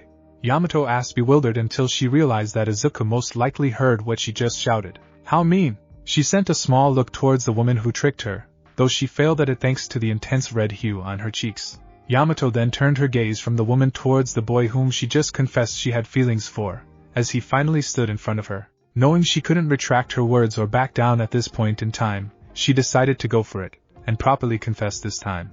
I like you. I've liked you ever since we first met. Turning red, as well, Izuku finally answered. I like you too, also matching her conviction. Ever since we first met, having heard those words from one another, both Izuku and Yamato stood there staring at each other's eyes, their entire beings feeling lighter, and their vision of the world around them having brightened to the point it sparkled. The truth finally sets both their hearts free. This moment, the happiest in their entire lives, they wished it could last forever. A shame it was cut short by a sudden click sound. Finally turning away from each other's gaze, both Izuku and Rinko looked at Inko, who had a camera on her hands. It's so beautiful at this moment, she said, as she turned on the waterworks, moved by the beauty of it all. MOM. After their mutual confession, instigated by Izuku's mother, all the doubt, self-depreciation, and fear in Izuku's heart evaporated, replaced by a soft, warm feeling inside. But, as with any natural highs in life, it soon had to come down, quickly replaced by another feeling of uncertainty. What do I do now? What does someone do after confessing their feelings to the person they like? Since he has never been in a situation like this before, he had no idea how to proceed. Izuku didn't even have a fictional reference, as a fallback since he had never been attentive to the romance genre on TV shows or manga. He had focused most of his attention to heroes on the news, and in the small number of movies he had seen that did have a romantic subplot. More often than not, after the lead couple confessed their love to each other, the end credits were soon to follow, never really showing what actually happened after the lead couple's confession. They just jumped forward in time after they had been a couple for a while, getting married or about to do so. The nervousness he was feeling must have shown on his face, because soon his mother came to his rescue. Would you like to stay for dinner, Rinko-chan? Inko asked to steal the girl's attention from her son, so he could clear his thoughts. I don't wish to impose.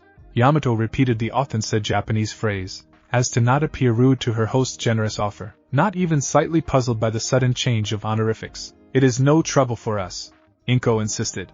We would love to have you for dinner, right Izuku? She gave her a small look, prompting him to respond. Yes. We would love it. Thank you very much for your hospitality. Rinko bowed to the head of the Midoriya family to show her appreciation. No need to be so formal, Rinko-chan. The older woman waved off. You are Izuku's girlfriend after all. At the mention of them being boyfriend and girlfriend, a concept that still hadn't settled in for the two of them, both teens turned red and looked away from each other, too embarrassed by Inko's words. They are both so cute. Since dinner was until a couple of hours later, Izuku and Yamato spent that time sitting on the couch in the living room. Unlike when they both sat next to each other at the park, this time it was a bit more awkward, since now they weren't just acquaintances or friends, they were boyfriend and girlfriend, aka a couple. Thankfully, Inko came to the rescue again, when she reminded Yamato about the gift she had brought. Just like all the times before, after Izuku took a bite of one of the heart-shaped cake sale, he exclaimed how delicious it was. Unlike the cheesecake, the macarons, and the zahar-torta, who were all very sweet, the cake sale was salty. A complete turnaround from the sweets from before. Despite this, Izuku sings praises much to Yamato's delight. They spent most of the time waiting for dinner talking about the cake. Izuku asked question after question about how she made them, and Yamato gladly answered each and every one of them, happy to talk about cooking and baking. Izuku listens attentively to her answers, enjoying hearing the passion in Yamato's voice. She was like him when he talked about heroes. Then dinner was served. Nothing really too fancy. It was a simple dinner of cooked white rice, fried fish, miso soup, and a side salad. Izuku worried it would be too common of a dish for their guests, but Yamato soon eased that worry when she complimented his mother for her hard work and the seasoning. There was small talk during dinner, mostly Inko asking Yamato all sorts of questions about her home, about her school, about her likes and hobbies, all of which Izuku paid attention to, and made mental notes of, knowing how important it was for a boy to know this sort of stuff about the girls they liked. Then came the question of dreams for the future. Nothing too overt, just simple questions of what Yamato hoped for when she finished high school. The answer? Ever since I was little I've dreamed of becoming a great baker, she replied with a smile. Sweet treats have always made me feel better when I'm sad, so I thought that I can do the same for others, to make people smile with my sweets, and brighten their day when they are feeling down. Izuku was amazed by how honest and wholesome her dream was, so much that it put into perspective his own goals in life. Ever since he was 4 years old, he wanted nothing more than to be a hero like All Might, not because he was super strong or because he was idolized by others, but because he could save so many people with a big smile on his face. It inspired him. He too wanted to help others with a smile on his face, and inspire them too. Yamato's dream was different, yet similar at heart. Both of them wanted to help people, but while Izuku wanted to do it in a very direct and grand-scale manner by saving them, and inspire them to do the same for others. Yamato opted for a more ancillary approach. She sought to help others in a small way by brightening up their day with sweets, and by doing so, they will carry on their day with a more positive outlook. At the end of the day, they both wanted to help people. Yet, while Yamato was halfway there to fulfilling her dream, Izuku was stuck, going nowhere. Yamato would go to the UA, one of the best schools for heroics and non-heroic studies. In fact, those who graduated from the general course were guaranteed a spot in any college or university they wanted. There was no doubt she would go far and fulfill her dream. Meanwhile, Izuku got a big fat zero. He would most likely never be able to go to the UA and become a hero like he dreamed since he was 4 years old. It is not bad to have dreams, but you also have to consider what's realistic. That was what All Might said to him. Before the man decided to pass down his quirk, one for all, to him. Before the man trained him for 10 months. Before the man declared him worthy for a vessel. Worthy, what a joke. He was nothing, but after meeting Izuku-kun I may have changed my mind, Yamato said, snapping Izuku from his depressive thoughts. I've always disliked my quirk. She confessed, much to the surprise of both members of the Midoriya household. Whenever I show people my quirk, they all praise it. Everyone always tells me how incredible and helpful it is. Izuku could only nod. He himself had been impressed by it when she used his broken arm. But in the end, they always ended up caring more about my quirk than me. I quickly realized that all the praise and admiration were just simple platitudes to keep me around, not because they liked me as a person, but for what I could do for them with my powers. Yamato-san Izuku had no idea how to respond to that. He couldn't relate to her experiences since he had been born with 2 joints in his pinky toes, and therefore he had grown quirkless. The only thing he could think of was about those people who had incredibly passive or non-combat oriented quirks, and how they hated they couldn't become heroes. Even then, those cases didn't come close to what Yamato was saying. They only thought he could understand how lonely she must have felt. Despite being diametrically opposites of each other, him being isolated from others because of his lack of quirk, and her isolated because her quirk outshined her. Loneliness was still loneliness. But then I met Izuku-kun, she said with a more cheerful tone than before. He didn't know anything about my quirk, yet he believed I could be a great hero, not because of my powers, but because of who I was. Izuku remembered. It was after she told him she applied for UA, and he assumed she wanted to assist the hero course. And when I showed him my quirk, he praised me again. This made Izuku wince. Did he hurt her by doing the same thing that made her hate her quirk? If so, he ought to apologize immediately. Not because of how I could help him, but for how I could help others, she said, giving him a look full of gratitude. Before turning back to look at Rinko, he was so selfless. I've never met someone like him who thought so much about others before themselves. Of that I have no doubt. Rinko smiled softly. Despite never vocally supporting his dream, she knew of the dedication of her son. How many times did he stand up for others when he couldn't defend himself? It was a noble trait to have, but she often feared it would become self-sacrificing at some point. Seeing how noble he was, it got me thinking. Yamato continued to be somewhat more serious. All this time, I've been acting selfish. I've been living thinking only about myself. That's not true, Yamato-san, Izuku quickly called out. I'm sorry if I made you believe that, but there is nothing bad about your dream of being a great baker. She was grateful for his words, but she still shook her head side to side. I love baking, it is my passion. I love that the effort I put into making sweets gets recognized. But now I realize I was seeking comfort in the approval of others instead, she said with a sense of finality. I remember what I wanted to do before I got my quirk. I wanted to help people, to make a difference. Yamato-san Izuku managed to utter, his voice having difficulty forming words. After all, with great power comes great responsibility. Izuku was awestruck. He remembered that phrase. It was the fundamental principle for the first generation of heroes. At the dawn of the phenomenon, when the norm of what it meant to be human suddenly crumbled away, when the law lost all meaning, and their civilization came into a halt, only to spiral down into all-out devastation. These words were the maxim, the rallying cry, that separated heroes from villains during those daunting times, the age of upheaval. That was almost 100 years ago. So long was it since this motto was first spoken, nobody was sure who coined it in the first place. But its legacy was still felt today. Izuku knew these words. He knew what they meant, and their history, since he had studied everything he could about being a hero. And now, he was ashamed to admit he had forgotten all about them. You wish to become a pro-hero now? Asked Izuku once he recovered his voice. I think it is a bit late for me, Yamato admitted with a dejected sigh. Her body was not sickly frail, but it wasn't up to the task for heroics either. Although I can still save people by becoming a nurse or even a doctor. she explained enthusiastically. As they say, not all heroes wear capes. Izuku was shocked to the core once again. Just how thoughtless has he been this past week? Here he was, a so-called aspiring hero, feeling sorry for himself, and already giving up on his dreams, while Yamato, who for many years had no interest in becoming a hero, was now aiming as high as she could.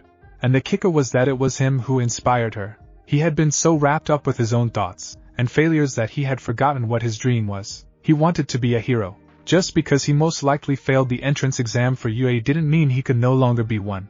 Sure, UA was the alma mater for All Might, and the top-ranking heroes of Japan, but not all heroes went to UA. There were other schools, though not with the same prestige as the UA. Places like Isamu Academy and Ketsubetsu Academy were very good schools. School that Izuku couldn't apply for, because they didn't accept applications from people without quirks. But now it is different. He had a quirk now. There was nothing stopping him from applying to those or any other schools with a heroic department. Sure, the best hero job offers went to the UA alumni, but that didn't mean a graduate from another school couldn't rise through the ranks. They only had to work harder than anyone else to do it. And if there was something Izuku learned these past 10 months of training, was the meaning of working hard. So what if he didn't get into the UA? He could still become a hero. Izuku, you're mumbling again, his mother said, snapping him from his well-known bad habit. Sorry, Mom. After dinner was done, Izuku and Yamato sat back again on the couch in the living room while Rinko took care of the cleanup. Of course, Yamato offered to help her, but Izuku's mother declined, saying she was a guest, and it was her duty as a host. And when she informed them she was going out to the convenience store, Izuku offered to go instead, but his mother declined again, telling him he should be entertaining Yamato instead. Now completely alone, both teens shared some small talk, mostly about Izuku's mom, and how nice her cooking was. But after a while, Izuku decided to open up to Yamato about himself. Yamato-san, I need to tell you something. He became somewhat nervous. What is it, Izuku-kun? She asked, tilting her head to the side, with honest curiosity showing on those big amber eyes of hers. It's about the UA. He continued, growing more nervous. If Yamato noticed, she didn't comment on it. Instead, she remained silent, waiting for him to continue. I don't think I'll be accepted. What do you mean? She asked, clearly confused. In her mind, Izuku was so noble and strong. There was no way that UA wouldn't accept someone like him, wouldn't it? If I were to grade myself, I'd say that I made it past the passing line of the written test. He was very studious, and still the written portion had been challenging. That was UA for you. Only the best of the best. But on the practical portion of the exam, he hesitated. Could he tell her? He knew he should. He didn't want to lie to her. But what would she think of him if she knew? If she knew how much of a failure he was? Izuku-kun? No. He couldn't back down now. She had the right to know.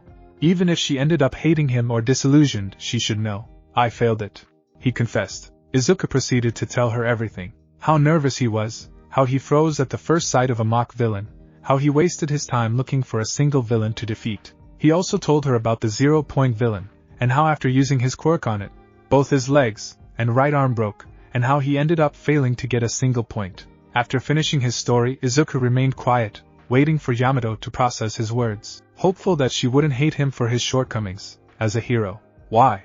She finally asked. Why does using your quirk hurt you? Of all the things she could ask him, he wondered why she asked for the only thing he wasn't thrilled to answer. Because I was a late bloomer, he ended up saying, his insides squeezing for the fact he had to lie to her about it. Still, he was honor-bound to keep the secret All Might had entrusted him. As much as it hurt him to lie, especially to Yamato who had been so kind to him, he would not fail All Might with his secret, no matter how dirty it made him feel. My quirk didn't manifest until the day of the exam. But that means, she gasped. That means you applied to the UA thinking you were quirkless? I was quirkless, he said truthfully. The exam was the first time I used it. One moment I was feeling completely terrified, the next I was several stories high in the air with 2 broken legs, and an arm after trying to save someone. And back when you saved me from the falling glider? That was the second time I used it, he admitted, looking down, abashed at who these revelations painted her near-missed rescue. I haven't had time to learn how my quirk works. Despite painting himself in a bad light, he knew he should be truthful. She deserved the truth after all. So back then, it was just luck. Pure dumb luck. Hi's hands tightened over his knees. If this revelation didn't put a dent in her opinion of him, then you are an amazing person, Izuku-kun. She smiled, placing one hand atop of his. The more I get to know you, the more surprising you become. Yamato-san? He managed to say, as throat began to tighten into a knot. Not only did you apply to the biggest hero school in the world without a quirk, you risked your life to save mine, not knowing if you'd be okay or not. Her eyes are too threatening to water. If Yui doesn't accept you, then that is their loss. She made him sharply draw a breath, because you are braver than I thought, and she already thought the world of him.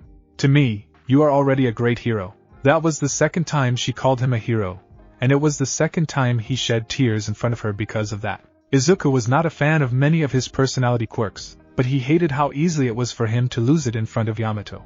Not even Kaken in a nasty mood managed to make him cry, as easily as Yamato's kind words could. Thank you, Yamato-san. After that, they both remained silent for a couple of minutes, just enough time for Izuku to calm down and recover his ability to speak unobstructed by his throat. I'm sorry, Izuku apologized. You got nothing to apologize for.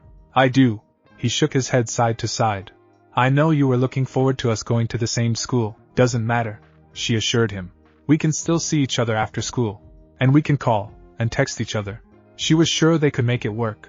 Not to mention that on Sundays and holidays we can properly meet each other, she declared with a little bit of hope.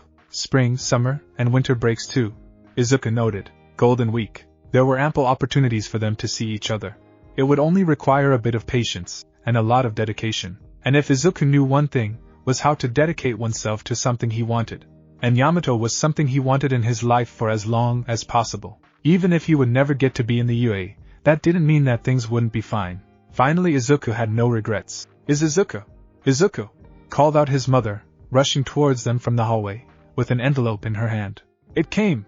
It's here, honey! She presented to them. The envelope had the name of UA printed on it. Izuku had an almost vacant look on his face. Just why did it have to come in the middle of what had been a very pleasant moment? He then felt Yamato placing her hand on top of his again, eyes looking at him, and asking if he was alright. Thank you, I'm fine, he said barely above a whisper, before he turned towards his mother, and took the envelope from her hand. He stared at it for a few seconds before finally saying, Could you excuse me for a moment? Of course, honey, Rinko said while Yamato just nodded in agreement. It was left unsaid, but they knew he wanted to deal with this on his own. Both mother and girlfriend watched the boy they both cared about march towards his room to confront the object that would dictate his whole future. As the door of his room closed, they both waited anxiously, hoping for the best. After what felt like an eternity, the door to Izuku's room finally opened, and along came the boy with red around his eyes, indicating he had been crying. Izuku? Izuku-kun? Both women inquired, dreading the worst. But then, Izuku gave them the biggest smile that had ever seen on him before. I got in, he declared, much to the surprise and joy of Rinko and Yamato, respectively. Honey, I'm so happy for you.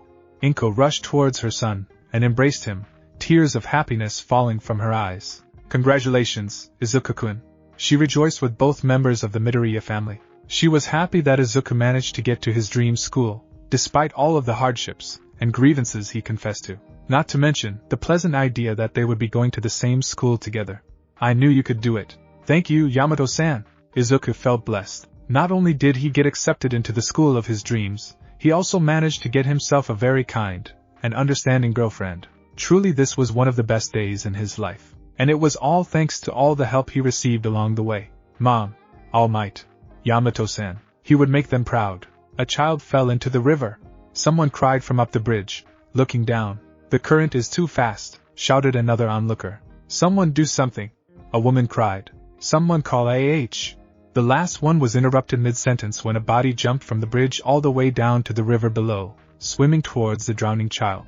Finally, the rescuer managed to grab the child and carried him to safety. Once on land, onlookers of the near tragedy realized that the one who saved the day was none other than a middle schooler. And after reuniting mother and child back together, the middle school hero just bid them goodbye and ran off. Towards where exactly? And who was this kid? Nobody knew. My name is Midoriya Izuku. I'm a third-year middle school student. Izuku ran through the street, his uniform completely soaked from the dive on the river, earning him several strange looks from people that he passed by. And I have no time to go home and change. No matter the amount of stares he drew to himself, or how awkward his uniform felt as it stuck to his body, or the squeezing sound that his shoes made every time he took a step, nothing would deter him. Why? I have somewhere to be, someone to meet. As he entered a park, Izuku finally slowed down, aware that he had arrived at his destination, and like all the times before, the person he was looking for was waiting for him in front of the park's fountain. For the first time ever, I'm meeting a girl who likes me. Izuku-kun. She called out for him the instant she saw him approach. And she greeted him with a big happy smile that warmed his heart every time he saw it. Yamato-san. Sorry I'm late, he said, returning her smile with one of his own. My first girlfriend ever. Huh? What happened? Why are you all wet? She asked after finally noticing the state of his hair and clothes. It is not raining, is it? She looked up to the sky, searching in vain for dark clouds that could explain the damp state of her boyfriend. Sorry, on my way here, I stopped to save a kid from the river. Izuku explained, scratching the back of his head nervously. I had to jump into it and get all wet. You jumped in? Yamato looked at him in awe. The way he casually saved someone's life and arrived on time for their meeting, it makes him look so noble and grandiose. She is so cute. I have a towel. She broke away from staring at him too much and offered him a way to dry himself. But I don't think it would be enough. It was a hand towel after all, and he was completely soaked from the head down. You should have gone home to change first. I didn't want to keep you waiting. These words made Yamato's heart flutter and her face to redden. The conviction on his voice and his commitment to his word and promises to her made him seem even more manly in her eyes. You could have called or texted, you know, called out a girl with light periwinkle hair, gray glasses, and dressed in the same type of uniform as Yamato's, as she passed them by, having heard their conversation. Both Izuku and Yamato looked embarrassed at the girl, both for being loud enough to have others hear them, and for not having thought about her point beforehand. Also, you should take off your wet uniform, otherwise you'll get a cold, the girl pointed out, as matter-of-factly as possible, before continuing on her way, leaving the dumbfounded couple behind. The couple just watched her go in silence, until finally Izuku spoke out. I guess she is right. Although he couldn't remove everything, since he had no other clothes, he could at least take off his uniform coat and shirt. Without giving it a second thought, Izuku took off said items of clothing, leaving him with a sleeveless white undershirt. Yamato watched him astonished. She hadn't noticed before, but her boyfriend had such a nice toned body, and the wet undershirt that clung to his body only accentuated his previously hidden muscles. It was difficult to correlate his shy, kind boyfriend with the hunk she was seeing in. Not that she was complaining or anything. Yamato-san? Izuku's voice brought her back to the present, and she realized she was caught staring intently at his body. Embarrassed, and red beyond belief, she just turned away, not able to meet him in the eye. Meanwhile, Izuku hadn't noticed anything at all. In fact, he misinterpreted the situation, believing that he was the one acting shameful for stripping without caring about Yamato's sensibilities. I'm so sorry. I should've. No, it's okay. A girlfriend is someone who calls and texts when there's no real reason. After drying off a bit thanks to Yamato's hand towel, the young couple sat down on their usual bench to eat another of Yamato's wonderful baked goods. I baked a rolled cake today, she said, pulling 2 wrapped cakes from her backpack. From just sight, Izuku could tell it was going to be delicious. A friend asked me to bake this the other day. I don't know if it is good or not. It was the first time she tried it, and she was worried that Izuku wouldn't like it. This one got strawberries in it, and this one got bananas in the batter. Someone who bakes cakes when it's not your birthday. Izuku took the one with strawberries in it, and with a big bite he took out a good chunk of it. There was no hesitation at all, no worries about the flavor. Because it was baked by Yamato's expert hands, it couldn't be anything but delicious. And he let her know. It's delicious, Yamato-san, he declared before he ate the rest of the cake with gusto. Izuku-kun, you say that about everything. She laughed, feeling happy that Izuku found her first attempt at roll cake enjoyable. It's because they are made by you, they are so sweet. His words, honest and without guile, once again made her heart flutter, and she rewarded him with another one of her smiles that in turn warmed his heart. A girlfriend is someone who smiles at you even for the little things. They remained in the park, enjoying each other's company, talking about the things that happened in school. Yamato told him about some of her friends, and how worried they were about receiving word for their high school applications, and how happy they were for Yamato when she told them she got her acceptance letter for UA. Meanwhile, Izuku told her how impressed his teachers were when they received word that he too was going to UA, calling it a miracle among miracles, something he agreed upon. Although something he omitted was his conversation with Kaken when he found out Izuku's acceptance. What dirty trick did you use to pass the exam, you Theo? I was supposed to be the first from this school to enter UA. Me alone. I told you to go someplace else, you King nerd. Kaken had been angry. He had expected that. But unlike before, Izuku stood up against his former childhood friend turned bully, not only for himself, but also for the people who believed in him, who put their trust in him, and that acknowledged his dream of becoming a hero. You can't stop me. I'm headed to the UA as well. That was the first time he stood up against Kaken, and for the sake of his well-being Izuku hoped it would be the last one. Back in the present, the sun had already come down, and the stars were slowly filling the night sky. Izuku-kun, do you want to walk through the park? She suggested somewhat shyly. Isn't it getting a little late? He pointed out. He also noticed it would be a detour for the both of them. We can get a good view of the stars, she explained, causing Izuku to no further protest. He would accompany Yamato to see the stars, if she so desired. That was what good boyfriends did after all. They walked side by side through the park, keeping an eye to the sky above, watching the stars settle in. You're right. The stars look beautiful tonight. Izuku realized that it had been a long time since he stopped and appreciated the stars. He had been so preoccupied with school and the entrance exam that he had forgotten how pretty the night sky could be. It's nice and dark, so they really stand out, Yamato said beside him. There really isn't anyone around here, huh? She suddenly pointed out. Yeah, it is really quiet, Izuku said, still marveling at the stars above. Somehow they looked prettier than he could ever remember. In fact, lately the world around him seemed brighter than usual. It's just the two of us, she pointed out again, this time sounding more nervous. Izuku finally tore away his gaze from the sky and turned towards Yamato, finally noticing how red her face was and how uncomfortable she seemed. Had Izuku been more socially adept, he would have realized that the situation he was currently in, the two of them alone in the park with the starry night sky above them, was ripe with romantic opportunities. Instead, his mind went the opposite side and misinterpreted Yamato's anxiousness with distress. Don't worry, Yamato-san, he suddenly exclaimed, trying to reassure her. I won't try anything. Huh? She looked at him totally confused. Until we're both grown-ups I won't lay a single finger on you. Sure, thank you, she said softly, masking her disappointment from showing on her face. We better head home soon. Sure. I'll walk you home. Meanwhile, Izuku mentally pat himself on the back for a job well done. I'll treasure her with all my body and soul. After walking with her all the way home, they both bid each other goodbye. And once he was sure she was safe inside, Izuku made his way back to his home. Once more his gaze went up to admire the night sky. The moon is pretty too, he mused. Today was a good day.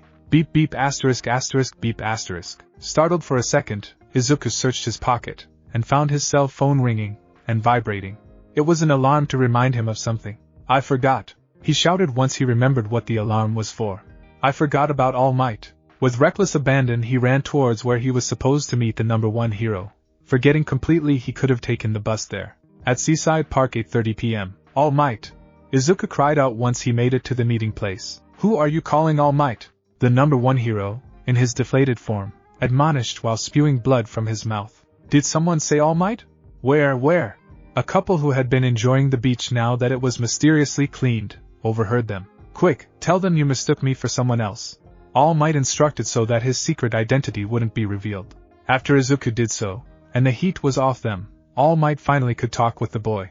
Seriously, don't call me All Night when I'm like this, he said while pointing at his current form. If you must call me something, call me Yagi Tashinori.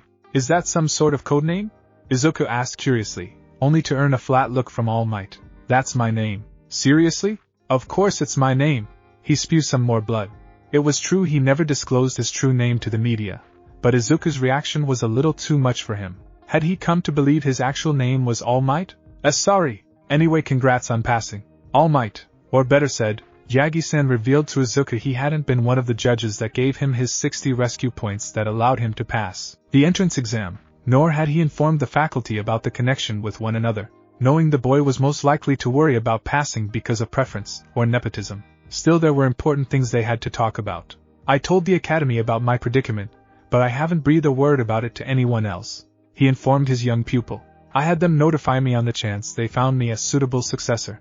There was talk of a third-year student, named Togata Mirio, who looked like the most promising candidate. Not that he could tell the boy about him. One for all, the young boy began somewhat dejectedly. Just one punch or kick is all it takes to wreck my body, so I really can't handle it at all. Yagi knew his pupil was prone to self-deprecating thoughts, so it was better to steer him away from those. That can't be helped for now. Yagi used the image of a man sprouting a tail all of a sudden, and his inability to do tricks, as an example why Izuku was having trouble with his recently acquired quirk. Right now you are still stuck at all or nothing, but you can learn to tone down, and adjust the power level, and save your body the strain of a full-strength emission, he explained carefully. The more you build up the vessel, the more you can control the power within it. So that means I gotta keep working on my body. He still had some time to keep on working up his body. Being still early February, that meant he had more than a month and a half before the start of his first term of high school. Ample time to work his body, but not his quirk. Using it would wreck his body, and it would take time to heal, unless of course he had a way to recover fast. All Might, I mean, Yagi-san. I know of a way to train my quirk, he announced excitedly, earning a raised eyebrow from his hero. I know of someone who could help me train. Yamato-san has this quirk that can heal. And with it midway through his explanation, something even more important dawned on him. Wait. Yagi-san, I know of someone with a healing quirk. Maybe we can. I have to stop you right there, Midoriya, my boy. All Might interrupted him, lifting up his arm and showing him his open palm as a signal to stop. I know what you want to suggest, but it is impossible. What do you mean, All Miyagi-san? Remember what I told you about my injury. My respiratory system is in shambles, and my stomach was scooped out. He was reminded by lifting up his shirt, making his pupil flinch. I went through constant surgeries with the best doctors around, most of them with incredibly powerful or specific healing quirks, and I still wasted away until my current state. Then after covering his injury, he gave Izuku a soft smile. I'm glad you have faith in helping me, but I doubt this person's quirk can cure what expert doctors with years of experience couldn't. After all, you can't cure what isn't there anymore. Izuku looked down to his feet, dejected.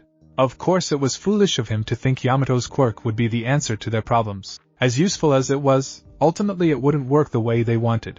From what Yamato had told him, her healing tears only reverted injuries back to a healthier state. But as All Might said, you cannot heal what wasn't there anymore. Her tears couldn't make a missing finger grow back, much less a scooped-out stomach. It's nice to know you think about me. All Might snapped the boy out of his funk when he placed a hand on his shoulder. But I'd prefer if you focus your energy on yourself, since you are now the torchbearer of One for All. He gave him one of his famous smiles. So tell me, Midoriya, my boy, about this training you have thought up. Izuku proceeded to tell him about how with the help of this healing quirk, he could try training with his quirk during the 2-week break, before classes start. That if he injured himself during training, he wouldn't have to worry about hospitalization or worrying about his mother. That way, he could be much more prepared for when he finally arrives at UA. All Might could see the merits of this sort of training, but he still had some questions. This person with the healing quirk, Yamato-san, was it? Is he your friend? When did you meet him? Of their many conversations during the last months, Izuku never told him about any friends he had, if he had any to begin with. I met Yamato-san a week ago, Izuku explained. Right after the entrance exam, he wondered if the man was even aware or not about the incident at the train station, and how he was suspended from school for a week. A lot of things happened this last week. Understatement of the year. As for if we are friends, the truth is that Yamato-san is my girlfriend. He stuttered a little bit at the end there, feeling somewhat embarrassed telling his idol about his relationship status. Girlfriend. So shocked by the news he was, that he spewed a lot of blood from his mouth. When? How? Actually, Izuku turned red. He couldn't believe he was going to have this conversation with All Might of all people. What happened was, beep, his phone suddenly rang, indicating he had received a message. Knowing it could only be two people, either his mom or Yamato-san, who could be texting him at that moment, Izuku pulled out his phone and read. It's from Yamato-san. Izuku informed, she is asking me when we could meet again. He then texted her back while talking out loud. I had fun too. I'm free on Wednesday. See you then. Slowly, but surely he was getting better at sending texts to his girlfriend. Still, he had a lot to learn. Izuku was about to pocket his phone when he realized what time it was. Shoot! Is it this late? Mom's gonna be worried sick. Putting his phone away, he gave a quick bow towards All Might, who was still standing still in front of him, reeling from the news. Excuse me, Yagi-san. I gotta go back home. See you later. And with that he dashed away to make his way back home. Meanwhile, All Might just stood there, watching him go. A girlfriend? He honestly couldn't believe it. How? Why? When? He was curious, but the boy had left before answering his questions. A girlfriend? What happened to his shy otaku as a pupil? Since when had he grown to the point of talking with girls with enough confidence to get himself a girl? Him? That clingy fanboy still wet behind his ears. That boy got a girlfriend. Before Toshinori himself. I can't believe it. There had to be something going on. Something he wasn't aware about, that could explain this. Something like that. A ploy. Yes. That would explain it. Izuku was still young, and naive of the schemes and subterfuge that women were capable of. This so-called girlfriend of his could have his pupil fooled. He was aware how socially stunted the boy was.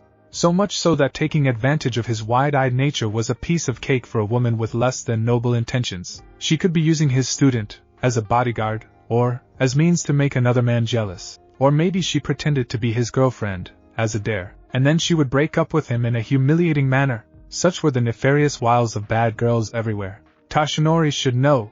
He had suffered from such trickery in the past. Don't you worry, Midoriya, my boy. I shall protect you from such deception. Why? Because I am here. He flexed his muscles, and turned into his hero persona. Wait, isn't that All Might? When did he get here? The same couple from before asked out loud, noticing him after all his loud declaration. Oh, minutes earlier, Yamato was staring intently at her phone screen she had just typed, wondering if she could go through with it or not. Izuku-kun, the truth is I haven't been honest with you. I don't know how to tell you this, but, sighing in defeat, she clicked delete until there was nothing of her original text. Instead she wrote down, Izuku-kun, rainbow with sparkles. Today was a fun day. Happy face dancing heart asterisk. When can we see each other again?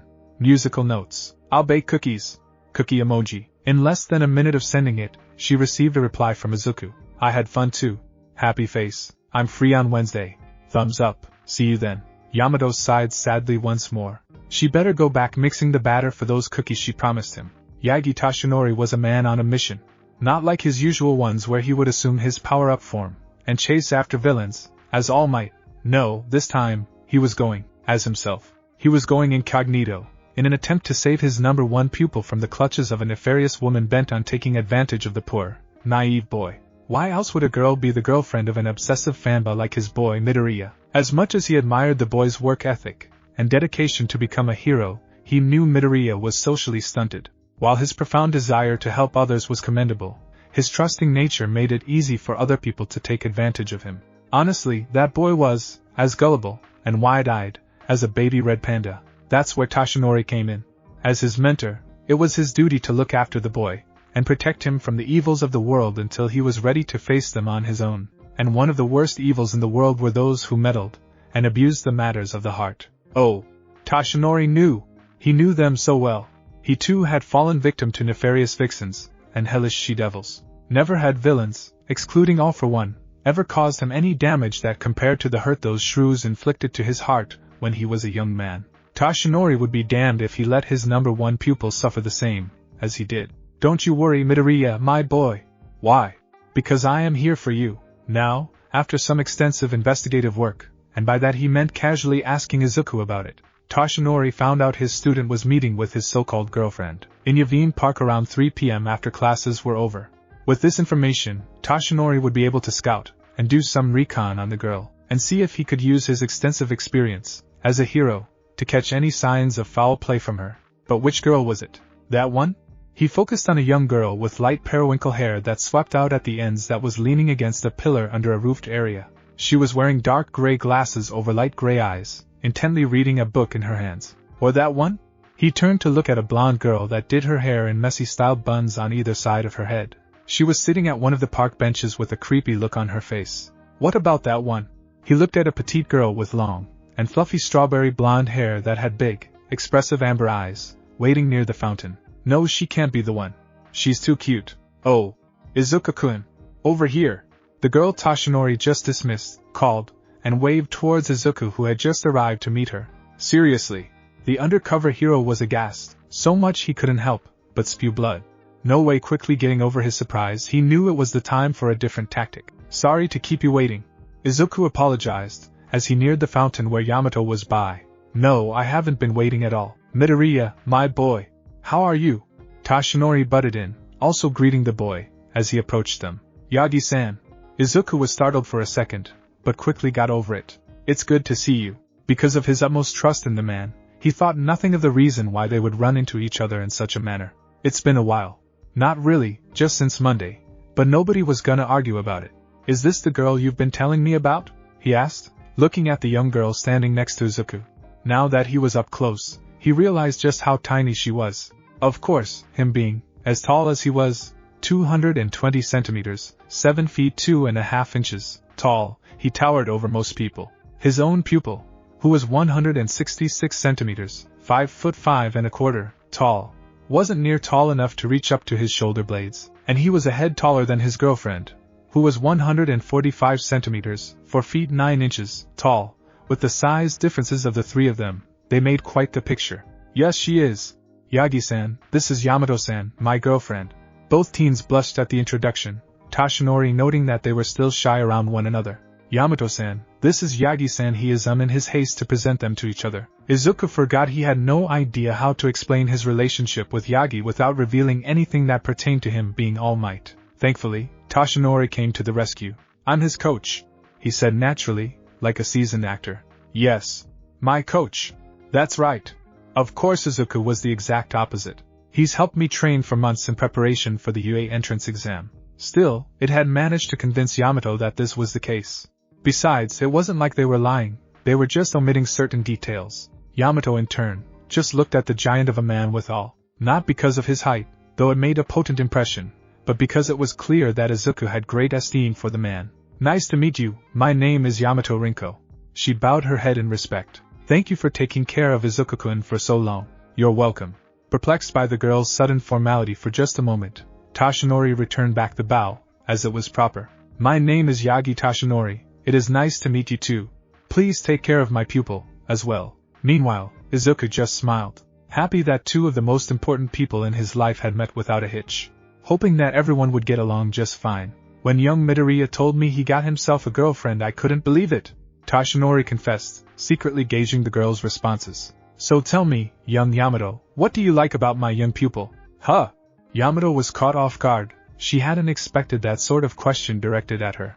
Yagi-san. Izuku almost shouted, alarmed by the straightforwardness of the question. Just an honest question, Midoriya, my boy. The man waved off, still eyeing the girl, awaiting for her answer. She took a small peek at Izuku, who just looked back with a red, but curious face, making Yamato even more nervous, and hesitant to answer. I can't put it into words, but I like him. Toshinori remained silent, pondering the girl's words. She can't put it into words, she said, and that she liked him. Maybe, that is how it was, but there was still something off about it. Oh, I baked cookies, Yamato said, desperate to change topics, afraid of more embarrassing questions coming her way. Would you like some too? She offered it to the giant man. Feel free to eat some. The trio then sat down, not on the couple's usual bench, but on a small ledge that separated the walk paths from the greenery. Toshinori sat to Izuku's right while Yamato sat on his left, leaving the green-haired boy sandwiched between the two. As Yamato presented Izuku with her box of baked cookies, Toshinori couldn't help but be amazed at the variety of shapes and colors for the icing. You made these? They look amazing. They looked like the kind a professional baker would make, something unexpected from a high school girl. Thank you. She accepted the compliment with a small blush adorning her face. I've been really into icing lately, so I used icing on long dichat-style cookies. She then proceeded to explain very enthusiastically about the different kinds of icing she used, and what sort of variations she wanted to try in the future. It was obvious to Toshinori that she had a passion for baking, and talking about sweets, sort of like Izuku when he talked about heroes and quirks. It seemed that the couple shared otaku-ish qualities. Yamato-san is really good at baking, Izuku asserted with an enthusiastic nod. Her cakes are great too, he continued praising. Every sweet treat she bakes is delicious. You know, eating too many sweets isn't very good for your diet or health, Toshinori pointed out, much to the sudden horror of both teens. As your coach, believe me on this. Yagi-san, you got it all wrong. I'm sorry. I never meant. The young couple proceeded to bombard him with apologies upon explanations and excuses. It was almost comical how in sync they were at the moment. It's fine. Don't worry about it, Toshinori said, trying to calm down the two of them. As long as you keep up your physical training and your healthy diet, then it is fine to indulge in sweets. Yes, Yagi-san. I've been working out extra to compensate, Izuku explained, finally reassured that he could still enjoy Yamato's baking without admonishment. To his left, Yamato sighed in relief, sharing his sentiment. You're lucky to have such a pretty girlfriend, Midoriya, my boy, the blonde man said in approval. She's very nice too. Yamato-san is great, the nicest person I've met. Izuku kept on praising her, making his girlfriend blush and smile. That's not true.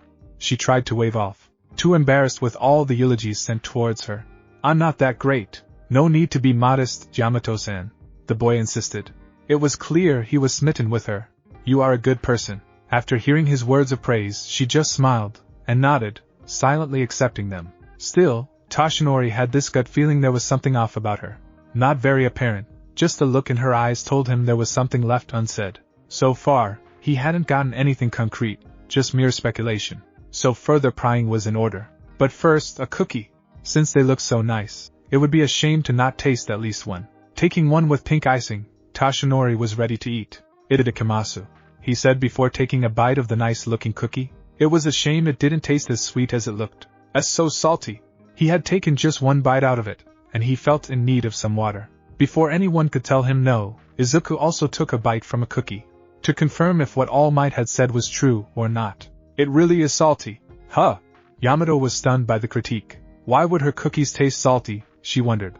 That is until she realized. I mixed up the salt and the sugar. Such a terrible mistake. Now her cookies were inedible. These are quite savory, Izuku commented, as he ate another one. It was obvious that he was forcing himself to eat them despite the saltiness. I'm so sorry. She apologized profusely. I'm so sorry, Izuku-kun. Please don't eat them. The idea of giving him such spoiled cookies was horrifying. What if Izuku would never want to eat anything she baked ever again? I can't believe this is happening. I'm so sorry. She then tried to take the box of horrid cookies away from Izuku, but the boy just stopped her. Yamato. It is no problem. He reassured her with a very determined look on his face. I want to eat them. You work so hard for my sake, after all. His declaration left no room for argument, and in Yamato's eyes Izuku ended up looking even more noble. It is true these are salty, but they aren't bad. If I can eat my mom's pickled cucumbers I can eat these. He then continued to eat them, much to Yamato's delight, and Tashinori's amazement. To eat the cooking, or in this case baking, of the girl you like despite the lackluster flavor, was a staple of a manly man. Since when did his naive young otaku of a pupil become so cool? I see you enjoy young Yamato's baking, Tashinori said, earning the attention of the young couple. Tell me, my boy, what else do you like about her? Again, this question caused the teens to flush Yamato much more than Izuku. That's a little so sudden. She covered her face, and fidgeted in place, but there was no denying that her eyes had this curious shine to them. Meanwhile, Izuku remained silent, pondering how to answer the question. Since Yamato had answered, it was only fair for him to do so, despite how red his face felt. So what did he like about Yamato? Well, everything about her of course, but he felt that line to be a little too vague. It didn't exactly convey what he found so appealing about her. For one, he adored how cute she could be, not only in appearance, but in the way she talked, walked, and even texted. But he abstained, thinking his words might be taken the wrong way. Aside from cuteness, what defined Yamato to him was how generous and kind she was. Her gentle soul that made her care for a guy like him that had so little going on. How she was able to look beneath and beyond his obvious flaws. To him she was like an angel. I love how pure-hearted she is, Izuku finally said. Sure, these were the correct words to express his appreciation for Yamato. But as he said these words, Tashinori noticed something. Having been eyeing Yamato while Izuku answered, he managed to catch Yamato's reaction. For just a second, the light behind her eyes dimmed, and a look of guilt passed through them, before she recovered, and put on a smile for Izuku. I see, it is getting late, you kids better get going, Tashinori said, looking at the darkening sky above them. It's true. Izuku nodded. I'll walk you home, Yamato, he offered, as expected, a dutiful boyfriend. It was nice meeting you, Yagi-san. She bowed respectfully to the man. Please take care. Good night, young Yamato. He returned the bow. As for you, Midoriya, my boy, I expect you to keep up your daily routine. You're gonna need it if you plan to keep enjoying young Yamato's sweets. I will, Yagi-san. See you later, my boy. He waved at them both before walking away. His mind processed what he had learned that day. It was true Yamato seemed nice, and treated Izuku well, but there was something else beneath the surface. There is another side to that girl. He didn't know what it was, but he was sure of it. She is hiding something from him. She wasn't being totally honest with Izuku. He didn't know if she was cheating on his boy or something else. There is something she feels guilty about. The young couple walked mostly silent all the way to Yamato's house while the sky filled with stars. Once they arrived though, Yamato spoke, sounding anxious. Izuku-kun, she fidgeted, looking away from him. The thing is, Yamato-san? Izuku looked at her with concern. What had gotten her so worked up all of the sudden? He tried to mentally guess, but he came out with nothing. I guess I really am socially inept. He felt that if he had had more people skills, he would have known what was troubling Yamato. No, it's nothing, Yamato suddenly declared, putting on a smile. Good night, Izuku-kun. She bid him goodbye, dashing towards her front door, before Izuku could get a word out. Good night. Izuku waved her goodbye for the night. Feeling troubled by what just happened, and his utter inability to help with whatever was causing distress to his girlfriend. He slowly walked away before anyone accused him of loitering or even stalking in front of her house. His mind desperately seeking answers. But more importantly than answers, he wanted to know what to do to help her. Alas, he came up with nothing. How he cursed his social inexperience. People always said that you can always tell what your special someone was thinking without the need of words, and he had failed at it. Still, he wouldn't allow his social failing to get in the way of helping Yamato. There has to be a way he could find out. There had to be. Wait. That's it. How would I have not seen it before? With newfound spirit, Izuku ran all the way towards a new destination before going home for the night. Tashinori was rightfully tired. Not only had he spent most of the day doing paperwork back in the UA, in preparation for his tenure as a teacher this next semester, he had already spent his limited time in his power-up form for the day, chasing after criminals. It had been a busy and tiresome day. He didn't have time to dedicate to his investigation. Oh well, tomorrow will be another day.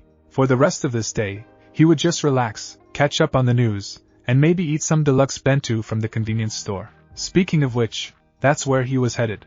His final stop before finally going home for the day. Seriously, he is so creepy.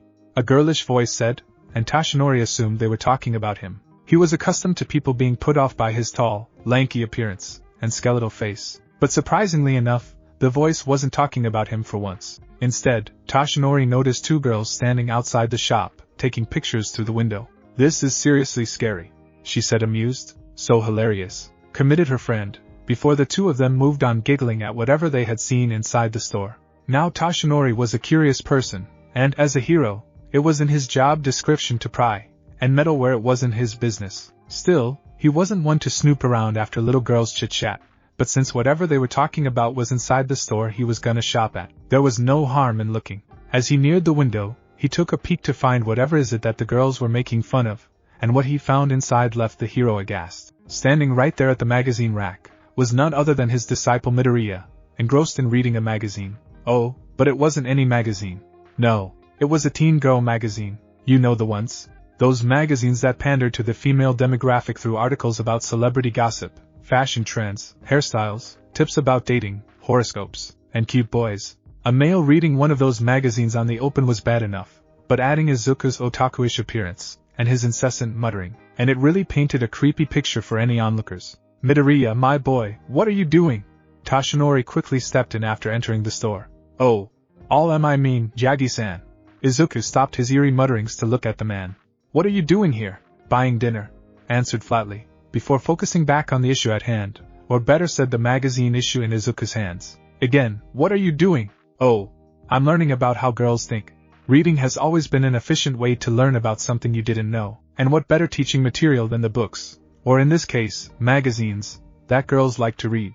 I know I'm socially inept, he said dejectedly. He wasn't unaware how all those years, as a social pariah, had affected him. But he never let that fact worry him before, since he had been more focused on quirks and heroes more than anything.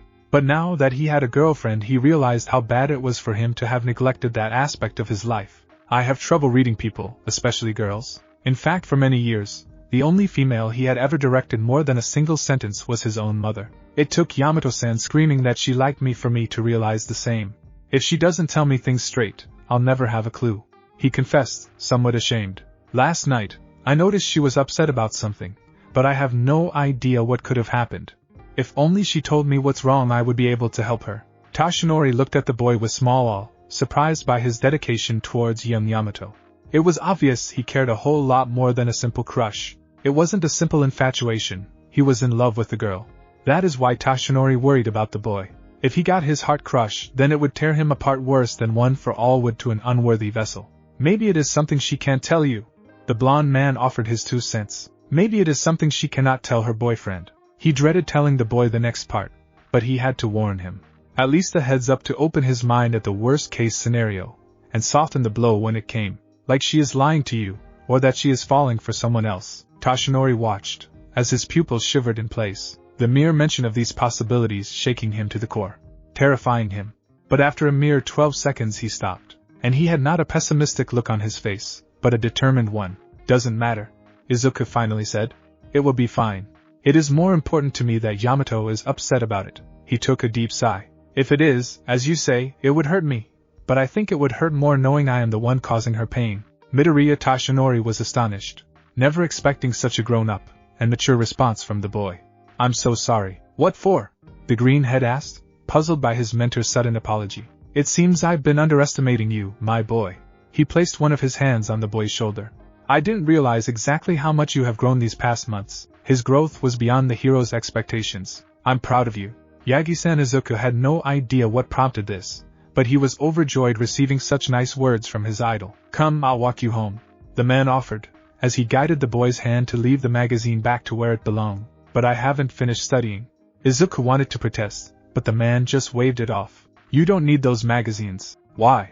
Because I am here, he reassured with one of his famous smiles, although they didn't quite look the same outside of his powered-up persona. Don't you worry, Midoriya, my boy, leave it up to me. Everything will be alright. Or better said, all might. All might. Izuku couldn't help but cheer, grateful his idol would help him. Did someone say All Might? Where I don't see him. Oh. Although Izuku didn't see Yamato that day, he still texted her. Like always, her text showcased her bright personality and cuteness. But with what had happened the night before, he managed to see there was something off about them. Heart asterisk good night heart asterisk. Izuku-kun, blushy face. I wonder if the moon emoji and the star's shiny star are watching us. I've never seen a shooting star before, asterisk shooting star asterisk, but I'd like to watch a meteor shower with you. Small heart with stars. Izuku stared at the text with a tense look before replying. I too haven't seen a shooting star. I wish to see one with you. Good night, he sighed.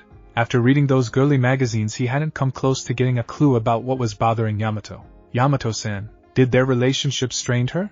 Was she pushing herself too hard for their relationship? For him? Or because of him? It was all so confusing. The only thing Izuku knew for sure was that he wanted to see Yamato happy, and he desperately wanted him to be a reason that made her happy, because she made him happy, more than he could remember being. Ever since we started dating, I've looked back on each day, and think, today was a good day. But if their relationship was hurting Yamato in any way, he was prepared to let her go, no matter how much it hurt. How did that famous saying go? If you love something, set it free? Or something about those lines. At the end of the day, he only wanted to make her happy. I want to see you smiling. Orator middle school. Okay, so the teen girl magazine route didn't help at all. So Izuku decided to go to another source of girl literature. Shoujo manga. Izuku wasn't a fan of manga in general. He had read the occasional comic book here and there, but never really dedicated himself to the medium, as he did to watching the news or reading up on heroes on the internet. His near obsession of dissecting and classifying quirks was well known by the entire school's populace. So it was really weird seeing the local hero otaku reading manga so intently, especially shoujo manga. And a stack of it, by the looks of it. Aoharu Ride, Suketu Nayo, Lovely Complex, Kimi and I Tokode. Strangely enough, these sudden developments hadn't affected Izuku in the way he expected. Well, the girls only confirmed their ideas of him being a worse otaku than before. But with the male population? He was honestly surprised, because he was quirkless. Well, this wasn't the case anymore. But he never said anything about it. He had been at the very bottom of the totem pole in terms of social status, meaning that everyone else above him had free rein when it came to ignoring him, jeering at him, or in some cases bullying him. But now, when he was reading shoujo manga out in the open, something strange happened. The anime and manga otakus, who were second to last in social status, came flocking towards him. Even those who weren't in his class. They talked to him when they had previously ignored him. Maybe it was because they wanted to recruit him into their group now that he had shown interest in manga, or because he had elevated a few spots now that it was known he was going to UA, but whatever the case, they were now being friendly with him. They even brought him more shoujo manga for him to read. Here Deku, read this one, it is essential for shoujo enthusiasts, they said, as they plopped more manga onto his stack. Skip beat. This one is a real tearjerker. Orange. Don't forget this one. You'll die of cuteness overload. Kaicho wa mate-sama. Thank you guys, Izuku said, slightly moved by their help. You guys are a real help. I promised to read them all. He had no plans to meet Yamato-san that day, so he had time to spare for reading. I'll return all of these tomorrow. Wow. That's true dedication. Even with finals approaching. We should have invited you sooner, Deku. Truly an example for all of us. If only life were like these manga. I totally want a girlfriend. Maybe in high school I'll get better luck. You. Fat chance. Izuku laughed nervously. Despite being at the bottom of the social ladder, and ostracized for so long, he didn't mind not being included with these guys. They were well-meaning, but they were weird. Thankfully, The rest of the male population left Izuku alone. Even Kaken ignored him, not before sending one of his famous death glares, of course. And so Izuku studied the characters and the stories to see if he could figure out a way to better understand how girls thought. Tashinori was a man on a mission once again. This time he would forego espionage for the direct route. He would confront Yamato Rinko for the sake of his #1 pupil. That is why he was casually waiting outside of the girls' school, Takadana Girls' Academy. He had gotten the name and location of her school, not from Izuku, but from the records of her UA application. He was going to ambush her in a place she would consider safe in order to throw her off balance so that it would be easier to extract a confession out of her. It may seem callous, especially for a hero, but it was a line he was willing to cross in order to spare young Midoriya from further heartache. After the final ring that signaled the end of classes for the day, Tashinori waited around 10 minutes before Yamato finally stepped out from the building and walked across the opened entrance gate. "Young Yamato!" Tashinori called for her attention. "Huh!" She looked around confused for a second before she finally located the giant of a man she had met a few days before. "Ah, Yagi-san, hello?" She greeted me before she looked around for someone else. "Huh!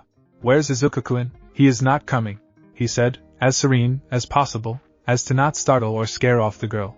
"Young Yamato, would you mind if we spoke in private for a few minutes?" She gave him a confused look, but she ended up nodding in agreement. He was a man that Izuku highly respected, so there was no need to worry or suspect him. "Let's go to Yavin Park," he offered. "We'll talk when we get there." "Okay." Tashinori had purposely chosen this place to talk, not only so they could speak privately, but because of the significance of the place. This was the place where Izuku and she met most of the time, and being here would evoke the feelings she associated with his pupil. "I will speak with bluntness," Tashinori began, finally breaking the silence that had formed when they made their way to the park from her school. "Young Yamato, you are hiding a secret from young Midoriya, aren't you?" The straightforwardness of his words was enough to make her flinch, surprised by the sudden allegation. "My boy Midoriya noticed too. He knows you are hiding something." He revealed to let her know where she stood exactly. "But because he doesn't know what it is, he's worried sick about it." "Izuku-kun is?" she whispered, worry evident in her voice. "As his coach I worry about him too." Tashinori continued. "So please talk to me.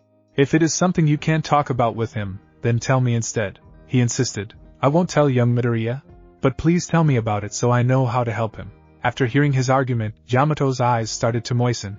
The clear light of guilt shone behind those big amber eyes of hers. "Of course," she finally said with some difficulty. "Izuku-kun is that good of a person." Her voice was starting to crack. "But me?" To be honest, she paused, hesitant, and afraid to continue. Yet, in the end her conscience made her confess. "I'm not the good person Izuku-kun thinks I am." "I knew it." Tashinori refrained from voicing his reaction, and remained vigilant of the girl, and prompted her to continue. "What do you mean by that?" Unable to face the man because of her shame, she turned her back towards him. For a moment Tashinori feared she would try to run away, but instead she remained, and began talking. "You know, Izuku-kun has really nice skin." "Well, that is because he eats healthy, and always sleeps well." Tashinori responded. "He wakes up early, and his pores are really small too, and his messy hair looks so good on him. I guess it gives him a sort of wild feeling to his usual meek look." The man evaluated, placing a hand under his chin, and his shoulders, "and nice pecs really get to me. Yes, he worked hard to get the body he has now. He should know he supervised the boys' training for 10 months. So many memories, and his freckles are so cute, and his lips so sexy. He does have this foreigner American-like look to him now that I think about it. Not really a look you will find in Japan that often, and his hands are big too. Makes my heart race." "Well, you know what they say about a man with big hands, they get a lot of work done. But Izuku-kun said that until we become adults, we won't lay so much of a finger on me."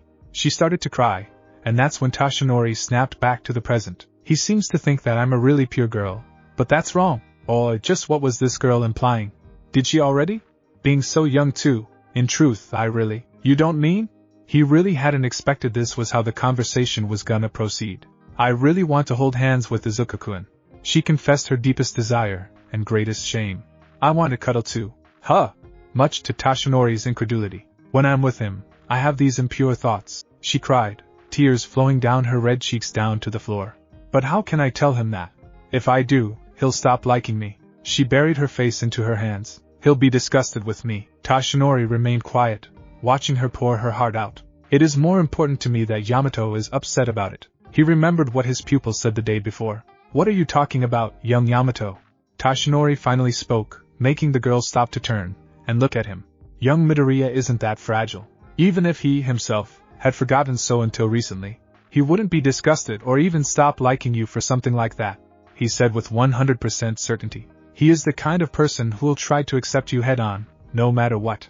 That's one of the things that would help him become a great hero. He is wide-eyed, and a little too trusting, so I don't blame you for misreading him. That boy was so full of surprises after all, but young Midoriya told me that if you don't tell things straight he won't get a clue. That if only you tell him, he would do his best to help you, and he would put his whole heart to it too. That's the kind of person my boy Midoriya actually is. Yamato looked at him with shock, but also awe, as if the clouds of doubt in her mind were finally dispersing, and the sunlight finally shone through. I'll go to his place right now, she declared, her voice filled with determination. Go now, it will be fine. He excused her to leave, a small smile appearing on his face. Thank you? She bowed to him.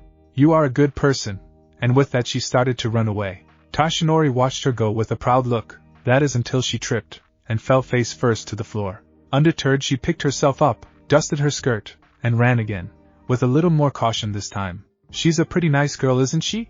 He sighed in relief before he made his way back home, sure that everything would be right with the two of them. But not 20 minutes later, he found Izuku up in a tree. Please, Nichan, save my kitty!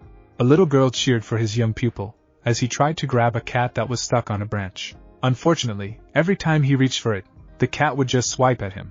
What are you doing, Midoriya, my boy? The blonde man couldn't help but ask. Ah, Yagi-san, I was trying to save this cat from the tree, he explained, as the cat swiped at his approaching hand again. Come on, Nichan, you can do it. The little girl kept on encouraging him. Saving a cat from a tree, huh?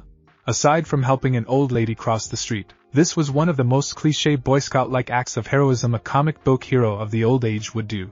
He couldn't help but chuckle at the boy. You know, I saw young Yamato earlier, he informed him. She went running towards your house. And she was crying too. As if a switch had suddenly been flipped inside his brain, the boy then took the cat, ignoring the pain of it trying to scratch his hands and face before he jumped down. Here you go. He offered the cat to the little girl before dashing off towards his house. Sorry, I'll see you later, Yagi-san, he shouted, as he disappeared in the distance. My boy, when did you become so cool? Then his proud gaze turned to something else. I'm so envious. He spewed out blood. Why is it that he can get such a nice girlfriend, and I never could?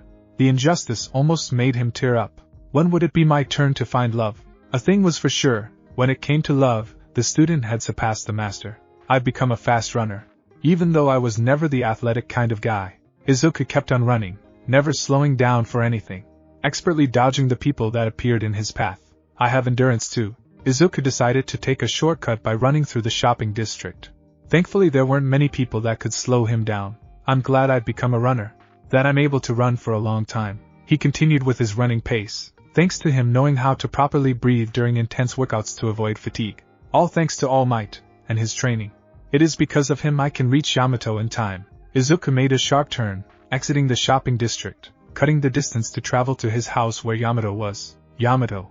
As soon as he managed to spot her, turning around, Yamato found Izuku running top speed towards her. Izuku-kun. When Izuku came to a stop, he felt his lungs burning, and his heart beat like a drum. He took large breaths to calm down his insides, and recover his ability to speak properly. I heard from Yagi-san that you were crying, he managed to say between breaths of air. Are you feeling better now? You came running for me? Yamato said, amazed. It made her heart flutter to think he would go to such lengths just for her sake. Her boyfriend truly was something else. Yamato-san, he said, a little less winded, yet his face remained hot red. You've been troubled by something, right? He asked, as he approached her more. Please tell me everything you're thinking about, he pleaded. Hit me with everything you've got. I won't fall no matter what happens. He repeated a line he liked in one of those old superhero comics he once read. And then, smile. I love it when you smile. Izuku-kun, her eyes watered, but seeing how strong and determined he looked, Yamato was inspired to finally confess her desires to Izuku. I want to hold hands with you. Her face turned hot. And sometimes I do want to snuggle, and stuff. She never felt so self-conscious, as she felt at that moment in her entire life. And for you to call me by my first name. As soon as she said this last thing, she bowed her head in shame. I'm sorry I'm not as pure a girl as you thought I was. Izuku remained completely quiet, and Yamato feared that he was disgusted by her improper thoughts, that he would no longer like her, that he would no longer be her but her thoughts were interrupted when Izuku took a hold of her hand. Surprised, she looked up to see him in the eye, and found his face to be completely scarlet. "Is there anything else you'd like to do?"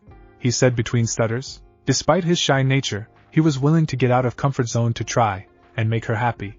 Rinko-san, hearing him say her first name, despite the formal honorific, made her poor heart do a flip.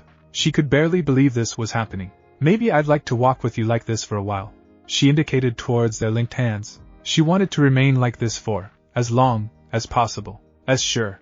Little hesitant at first, but they soon walked about, towards no place in particular, just enjoying the act of holding hands with each other. After a while they ended up in the same children's park where Izuku and Kaken played when they were younger. It was also the place where Kaken and his friends beat him up. But right then, those memories didn't register inside Izuku's mind, because now he had a more pleasant memory to associate the place with. The place where Rinko and he held hands for the first time. "My heart feels like it is going to jump out of my chest," Rinko confessed, breaking the silence that had formed between the two the moment they started walking. "My hands are so sweaty." "Mine too," Izuku said both of those things. "Rinko-san, is it okay for me to think that whenever I want to hold your hand, I don't need to hold back?" he asked, his face as red as before. "Yes," she agreed with a nod. "Then don't hold back either, Rinko-san." Okay, then she recalled what Izuku said a few days ago. Izuku-kun about how he liked her because of her pure heart. "The day after I first met you I went to your house, remember?" Izuku nodded, but remained silent, letting her speak. "When I forgot my cell phone in your room, that was on purpose." "Really?" Izuku exclaimed, honestly surprised by that revelation. "I thought that I wouldn't see you again if I didn't have a reason," she said, ashamed of her deceit. "And I really wanted to see you again. Izuku-kun, even though you said I was a good person, I'm sorry for lying to you. I never suspected that she went that far for someone like him. To him what she did wasn't something to be ashamed of, but instead something to be glad about." "Rinko-san, thank you very much.